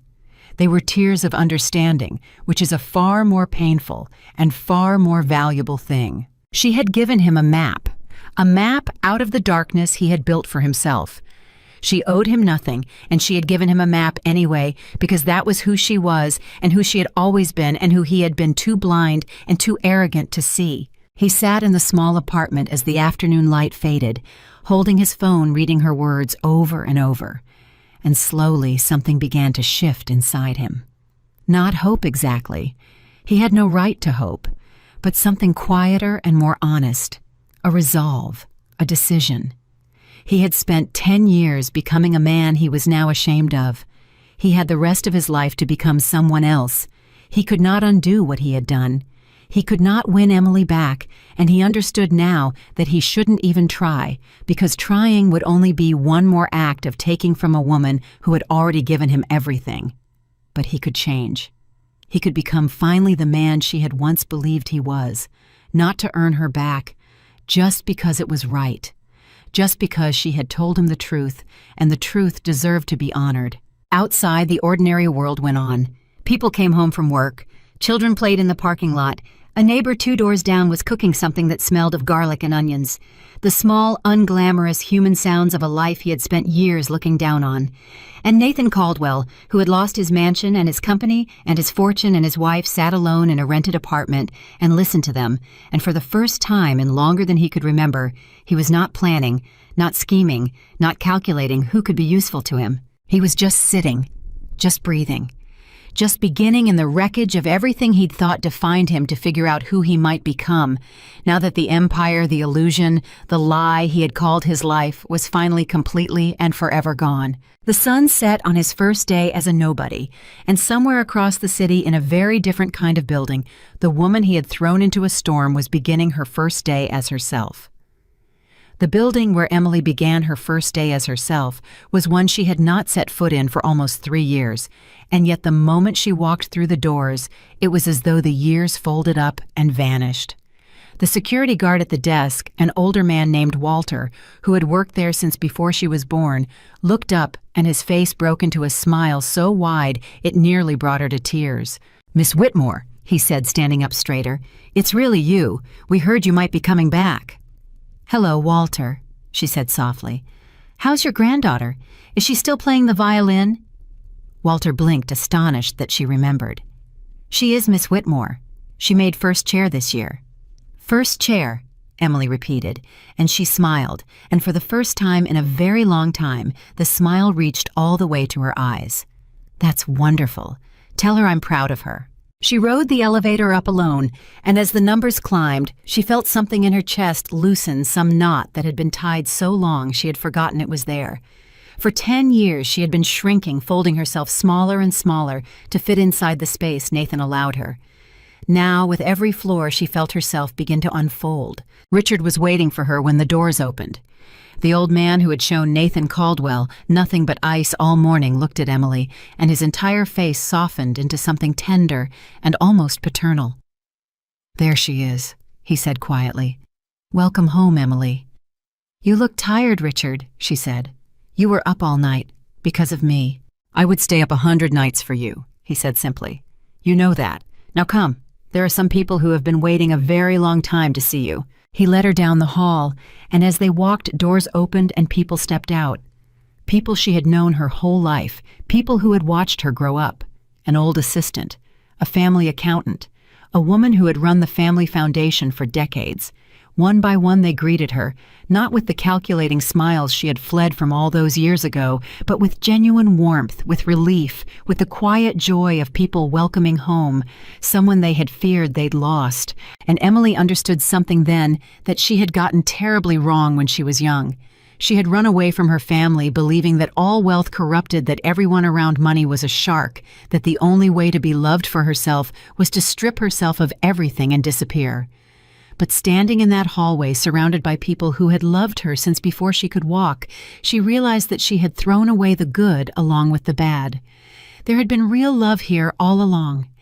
She had just been too frightened, too determined to prove a point to see it. She had run from a family full of people who cherished her straight into the arms of a man who used her. The irony of it sat heavy in her chest. "You're thinking about it," Richard said gently, watching her face. "The choice you made all those years ago."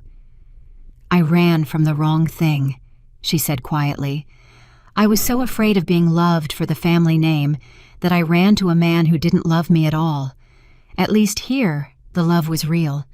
complicated but real. I couldn't see that when I was 25. You couldn't have, Richard said. You had to leave to understand what you were leaving. That's not a mistake, Emily. That's just how a person learns who they are. He paused. Your father understood that, you know. When you left, he was heartbroken, but he told me something I never forgot. He said, let her go. She'll come back when she's ready, and she'll come back stronger than any of us, because she'll come back by choice and not by inheritance. Emily stopped walking. He said it more than once. He believed in you completely, even when it hurt him that you were gone. Richard's voice grew quieter. He kept your office, you know, all these years. He never let anyone use it. He used to sit in there sometimes in the evenings. I think it made him feel closer to you. Emily's father had died 2 years earlier.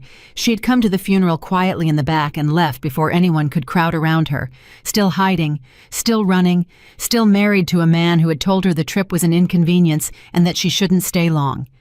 She had not even known until this moment that her father had kept her office waiting for her all those years, a small monument to his unwavering belief that she would one day come home. Can I see it? She asked. Richard nodded and led her to a door at the end of the hall. He opened it and Emily stepped inside. It was exactly as she remembered it, preserved with a care that made her throat tighten. Her books were still on the shelves, her diplomas still on the wall. A photograph of her and her father, taken when she was perhaps 12, still sat on the desk, the two of them laughing, his arm around her shoulders. And on the desk, in her father's careful handwriting, was a single sheet of paper yellowed slightly with age. She picked it up. It was a letter, addressed to her, dated the year she left. Her hands began to shake. He wrote it the week you went away, Richard said softly from the doorway. He never sent it because he didn't want you to feel he was calling you back before you were ready. He asked me to keep it here in your office so that if you ever came home, you'd find it yourself. I've kept that promise for 10 years. Take your time. I'll leave you alone. And the old man stepped out and closed the door, and Emily was alone with her father's words. She sat down slowly in the chair that had waited for her for a decade, and she began to read. My dearest Emily, the letter began. By the time you read this, I imagine a great deal of time will have passed, and I imagine you'll have learned some hard things, because that's the only way any of us ever learns anything worth knowing. I want you to know that I'm not angry that you left. I understand why you did. You wanted to be loved for who you are, and not for what you'll inherit, and my darling, that is the most reasonable thing in the world to want. I'm only sorry that I built a life that made you feel you had to disappear to find it. Emily pressed her hand to her mouth.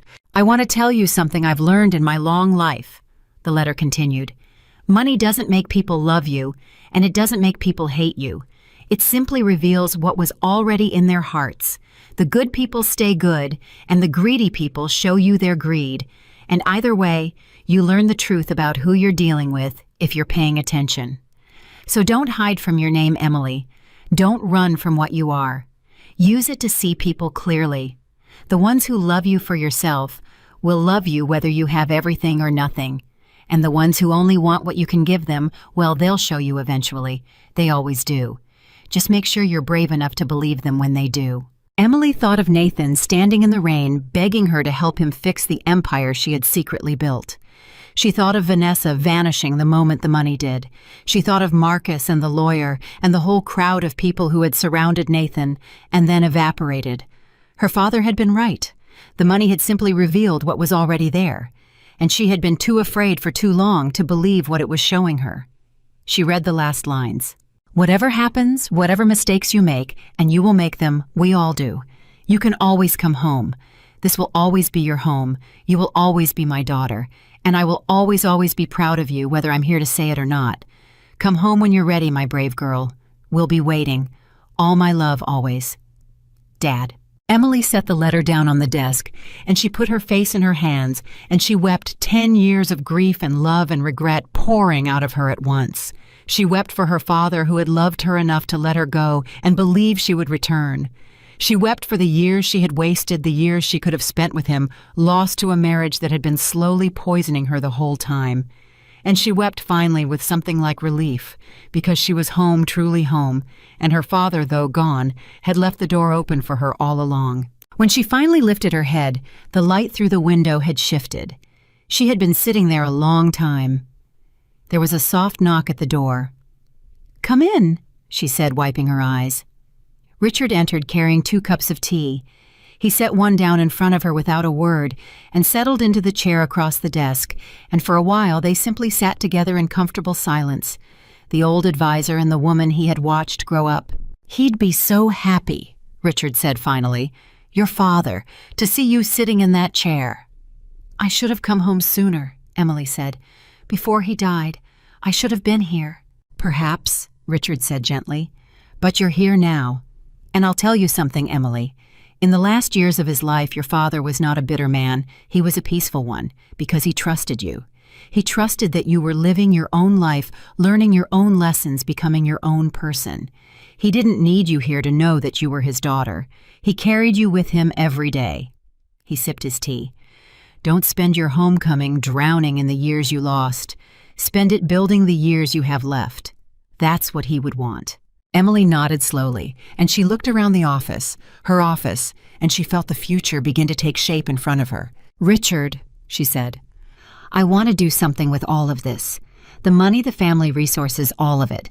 I've spent 10 years learning exactly what financial control does to a person, what it feels like to have to ask permission for a coat, to be cut off from everyone you love one person at a time, to be made to feel like you're nothing, like you contribute nothing, like you couldn't survive on your own." Her voice grew stronger. "There are women all over this country living exactly the way I was living last week, trapped, controlled, convinced they have nowhere to go, and most of them don't have a Richard Hayes to call in the middle of the night. Most of them don't have a family fortune waiting to catch them." Richard leaned forward, listening intently. "I want to build something for them," Emily said. "Not charity, not a handout, something real, legal help, financial education, safe places to go, a way out for women who've been made to believe there is no way out. I want to take everything I learned in that house, every terrible lesson Nathan taught me, and I want to turn it into a door for someone else." She looked at him, her eyes fierce and clear. "Can we do that? Do we have the resources?" For a moment, Richard Hayes, the coldest, most formidable legal strategist in the country, simply looked at her with an expression of pure, undisguised pride. "Emily," he said quietly, "we have the resources to do anything you can imagine, and I have never in 50 years of this work been prouder to be asked for help." He set down his tea. "Your father built an empire to accumulate power. You're going to use it to give power away. He would weep with joy to hear it." He stood. "Let's begin today, right now. Tell me what you need." And so they began. Over the following weeks, Emily threw herself into the work with an energy she had not felt in a decade. She discovered to her surprise that she was good at it, genuinely good, and that the quiet skills she had developed over 10 years of surviving Nathan, the careful reading of people, the patience, the ability to see a situation clearly, while everyone around her was caught up in emotion, made her uniquely suited to the task. She was not a nobody. She had never been a nobody. She had simply been living with a man who needed her to believe she was in order to feel large himself. She hired staff. She partnered with lawyers and counselors and financial advisors. She named the organization the Whitmore Foundation for Independence, and she made its mission simple and clear. No woman should ever be trapped in a life of control because she was made to believe she couldn't survive on her own. The first woman the foundation helped was named Grace, a mother of 2, whose husband controlled every dollar and monitored every move, who had called a hotline one desperate night, not entirely unlike the night Emily had stood in the rain. Emily met her personally. She sat across from Grace in a quiet room, and she saw in the woman's frightened, downcast eyes the exact reflection of who she herself had been just weeks before. "I don't have anything," Grace whispered. "I don't have money. I don't have a job. I don't have anywhere to go. He always told me I'd be nothing without him." And Emily reached across the table and took the woman's trembling hands in her own. "Listen to me," she said. "I'm going to tell you something someone should have told me a long time ago. He didn't tell you that you'd be nothing without him because it's true. He told you that because he was terrified it wasn't. Controlling people is what weak men do when they're afraid of losing the person they don't deserve. You are not nothing, Grace. You never were, and I'm going to prove it to you one day at a time until you believe it yourself." Grace began to cry, and Emily held her, and in that moment, all the pain of the last 10 years transformed into something with meaning. Every cruelty she had endured had led her here to this room, to this woman, to this work. It had not been for nothing after all. Meanwhile, across the city, in his small third-floor apartment, Nathan Caldwell was learning to live in the ruins of his old life. The adjustment was brutal, and there were days he thought he would not survive it. The silence, the smallness, the absolute absence of the constant validation he had fed on for years. There were no assistants now, no partners, no crowds hanging on his every word. There was just Nathan alone in a rented apartment with a minority stake in a company he no longer ran and a name that had gone from a badge of honor to a source of quiet shame. The people from his old life were gone, and their absence taught him more about who he had been than any lecture ever could.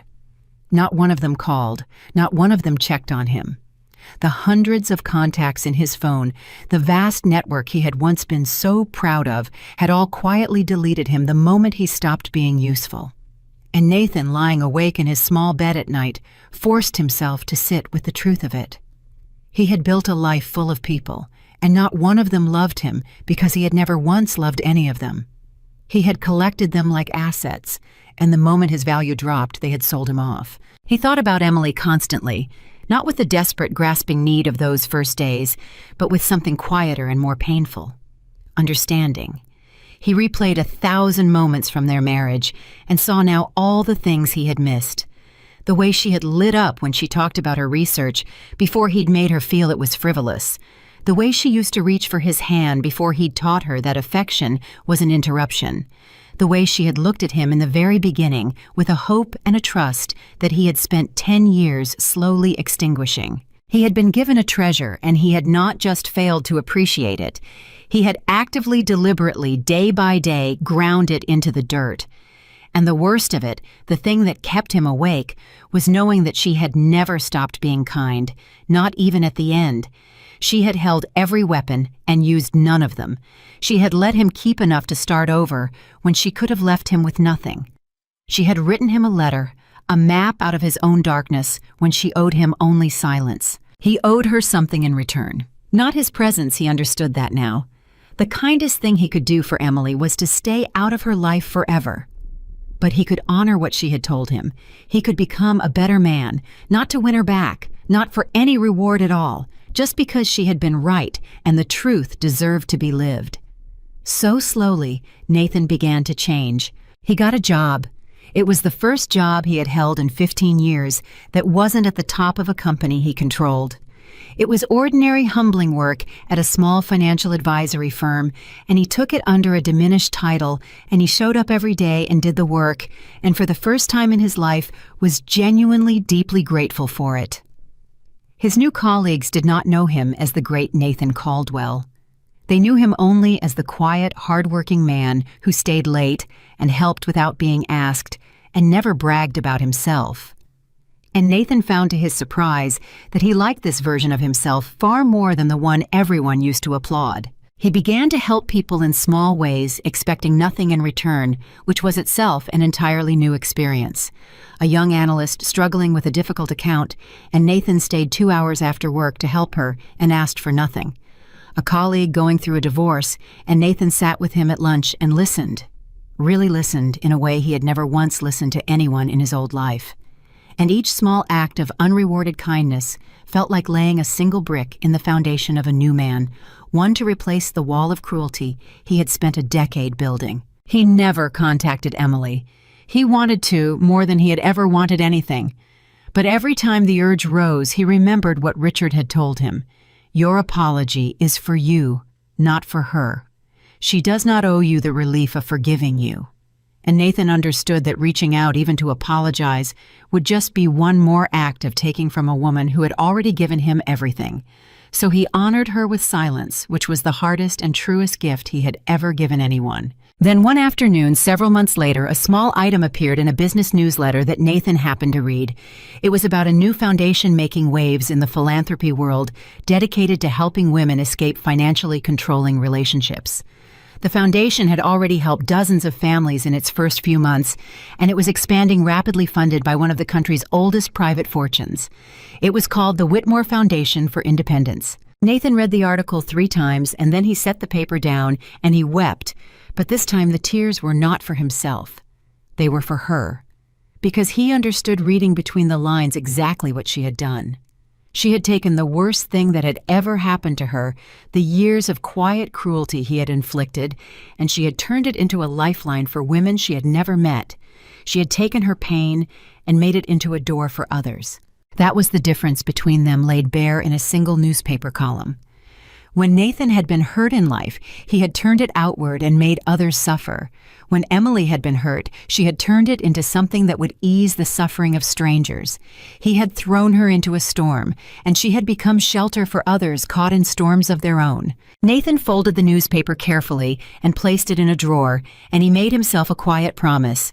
He would never contact her. He would never insert himself into the beautiful thing she was building. But he would spend the rest of his life trying in his own small and humble way to become the kind of man who deserved to have known her, not to win anything, just because she had shown him in the way she lived what a real human being looked like, and he could not unsee it, and he did not want to. That evening, Nathan walked home from work through the ordinary neighborhood he had once looked down on, past the families and the children, and the small, unremarkable lives he had spent years dismissing. And he found that he no longer looked down on any of it. He looked at it with something like reverence. These were the real things he understood now: the quiet dinners, the kind neighbors, the small daily acts of love that never made a magazine cover. He had spent his whole life chasing an empire, and it had turned out to be nothing but an illusion held up by someone else's hands. And here in the ordinary world he had scorned was everything that had ever actually mattered. Somewhere across the city, in an office that had waited 10 years for her, Emily Whitmore worked late into the evening, building something real, surrounded by people who loved her, finally, completely and unmistakably herself. And though neither of them knew it in that moment, they were both at last exactly where they were always meant to be. One learning what it truly means to give, the other finally learning what it truly means to be worthy of what he had thrown away. A full year passed before the two of them ever came close to crossing paths again, and when it finally happened, it was not by anyone's design. The Whitmore Foundation for Independence had grown into something Emily could scarcely have imagined that first night in the rain. It had helped hundreds of women in its first 12 months, and its reputation had spread far beyond Boston. Emily now spent her days doing work that mattered, real work, the kind that left her tired in her body, but full in her heart. She had rebuilt her friendships. She had reconnected with the family she'd run from. She laughed easily again the way she used to in that old photograph, and the people around her often remarked that they could not imagine her ever having been small or frightened or made to feel like nothing, because the woman they knew was so plainly, so unmistakably powerful. But Emily remembered. She never let herself forget, because remembering was what kept her humble, and remembering was what fueled the work.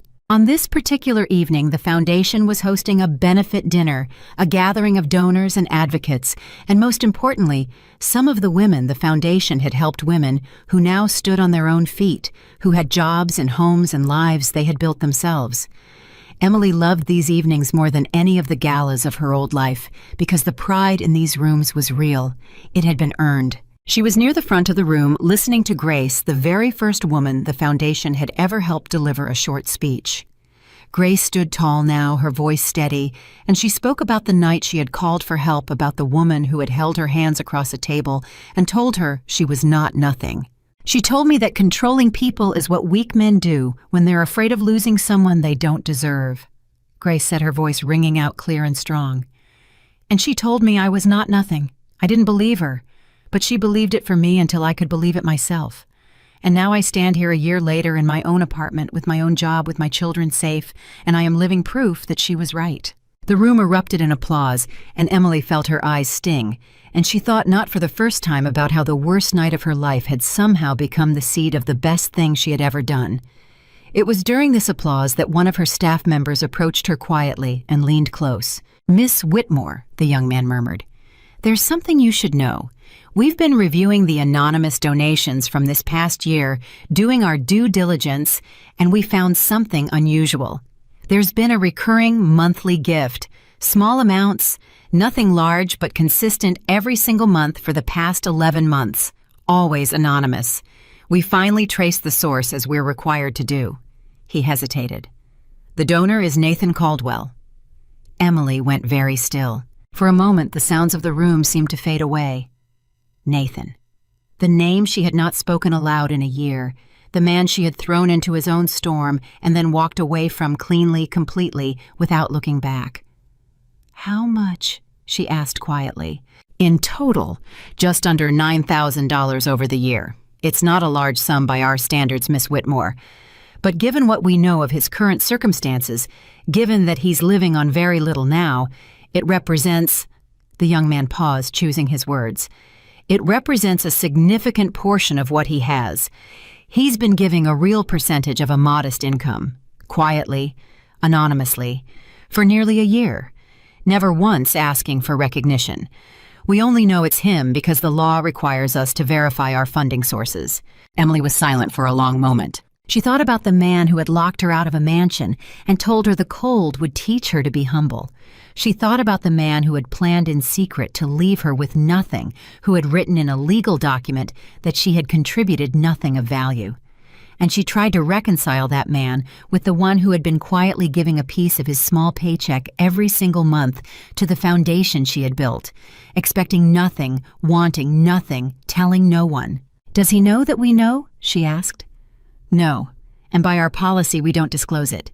He gave anonymously. He intended for no one to ever find out." Emily nodded slowly.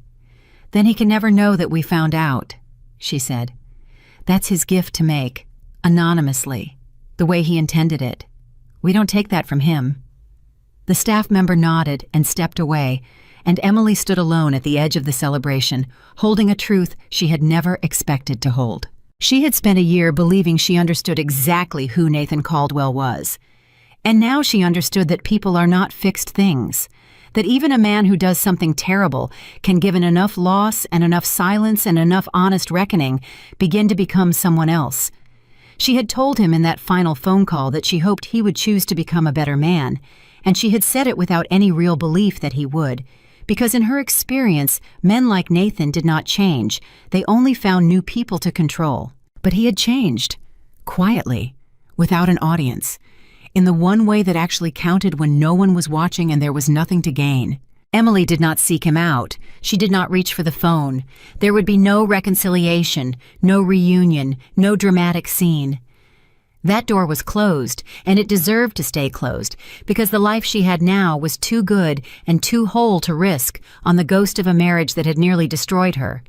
But something shifted in her heart that night, a small softening, a quiet peace. She had walked away from Nathan Caldwell full of grief and disappointment. She realized, finally let the last of it go, not because he had earned her forgiveness, but because she no longer needed to carry the weight of hating him. He had become at last exactly what she had told him he would become on that final phone call, someone she simply did not need to think about. And now, learning what he had quietly done, she found she could think about him without pain at all, just a distant, gentle wish that he would keep going, keep building, keep becoming. Across the city, Nathan sat alone in his small apartment that same evening reading, and he had no idea that the foundation had discovered his secret. He would never know. He had given the money quietly because it was the only way he could think of to honor what Emily had taught him, without imposing himself on the life she had built. He could not undo the harm he had done to her, but he could put a little good into the world in her name and ask for nothing and tell no one, and let that be enough. It was he had come to understand the very lesson she had tried to teach him for 10 years, and he had been too blind to learn, that the truest acts of love are the ones no one ever sees, that real power is not in what you take but in what you give away when no one is watching. He had learned it too late to save his marriage, but he had learned it, and he lived by it now every day, and it had made him, for the first time in his life, a man he did not have to be ashamed of. The years continued to pass, Emily's foundation grew into a national force. Chapters opened in other cities. The model she had built, legal help, paired with financial education, paired with genuine human support, became something other organizations studied and copied. She testified before lawmakers about the invisible prison of financial abuse. She became, without ever seeking it, one of the most respected voices in the country on the subject. And she did it all while remaining the woman Walter, the security guard, had always known, the one who remembered your granddaughter's violin recital, the one who asked about your family and actually listened to the answer. She never remarried, not because she was closed to love, but because she had learned to be whole on her own first, and she refused to ever again mistake being needed for being loved or being controlled for being cherished. When love did eventually find her, years later, it came quietly in the form of a kind and unremarkable man who loved her for exactly who she was and never once asked her to be smaller. But that is another story, and it is enough to say that Emily Whitmore, who had run from her family fortune to be loved for herself, finally found exactly what she had been searching for all along. She just had to survive a decade of the opposite to recognize it when it came. And Nathan lived out his years quietly, and he never rose to power again, and he never wanted to. He rebuilt a modest life one honest brick at a time. He was good at his work, and his colleagues came to respect him not for his wealth or his name, but for his character, which was the first thing in his life he had ever truly earned. He mentored young people. He gave what he could. He remained to the end an anonymous monthly donor to a foundation whose founder he never contacted. And he carried a photograph of a laughing woman he had once been married to, not out of longing but out of gratitude, because she had shown him through the wreckage of everything who he could have been all along, and given him the chance, however late, to finally become that man. He never fully forgave himself. Some things cannot and should not be fully forgiven, even by the person who did them, and Nathan understood this, and he did not run from it. He carried the weight of what he had done for the rest of his life, but he carried it the way a person carries a hard lesson, not the way a person carries a wound. It made him gentler. It made him kinder. It made him pay attention at last to the people right in front of him, which was the one thing he had never done in all his years of power. The story of Nathan and Emily Caldwell became over time a kind of quiet legend among the people who knew the truth of it. But the lesson it left behind was not the one you might expect. It was not simply a story about a cruel man who got what he deserved, though he did. And it was not simply a story about a wronged woman who triumphed, though she did. It was a story about what power actually is. Nathan had spent his whole life believing that power was control, the ability to make people do what you wanted, the ability to lock a door and leave someone in the cold, the ability to make another human being feel small so that you could feel large. He had built an entire empire on that belief, and it had all been an illusion, a house held up by borrowed hands, and the moment those hands let go, it had collapsed into nothing, because it had always been nothing. Emily had shown him what real power looked like. Real power was the strength to walk away from someone who believed they owned you. Real power was holding every weapon and choosing not to use them. Real power was taking the worst thing that ever happened to you and turning it into shelter for someone else. Real power was giving quietly, loving without recognition, and telling the truth even when a lie would have been easier. Nathan had been the billionaire, the CEO, the man everyone feared. And Emily, the quiet wife he had called a nobody, had been the most powerful person he would ever meet, and he had been too blind to see it until it cost him everything. Because here in the end is the truth, that the whole long night had been trying to teach him the truth. Emily had been trying to show him for 10 years, the truth he finally understood as he sat alone in a small apartment, an ordinary man at peace with a life he had rebuilt from nothing. The person you underestimate the most is often the one quietly holding your entire world in her hands. And the moment you mistake her kindness for weakness, the moment you decide that the love holding you up is something you can afford to throw into the cold, is the exact moment you lose everything that ever mattered. Nathan Caldwell had locked his wife out of a mansion, believing he had won. By sunrise, one phone call had shown him that he had never owned a single thing in his entire life. Not the house, not the company, not the money, and least of all the extraordinary woman he had spent a decade failing to see. He had believed money made him powerful. He learned too late to keep her, but not too late to change that respect, honesty, and kindness are worth more than any fortune a man can build. And Emily Whitmore, the woman who had once hidden who she was, just to be loved, who had stood alone in a freezing storm holding a phone that would change everything, spent the rest of her life not as anyone's wife, not as anyone's possession, not as a nobody, but as exactly what she had always been, underneath the silence and the fear. The most powerful person in the room, the one who had been holding all the cards the entire time. The one who proved once and for all that sometimes the greatest strength in the world is not the power to destroy the person who wronged you. It is the power to walk away whole and unbroken and build something beautiful out of everything they tried to take from you. That is where the story of Nathan and Emily ends, not with revenge, not with destruction, but with a woman who rose a man who finally learned in a single truth that neither of them ever forgot. Real power was never about controlling others. Real power was always and only about having the strength to walk away from anyone who believes they own you. And Emily walked away, and in walking away, she won everything.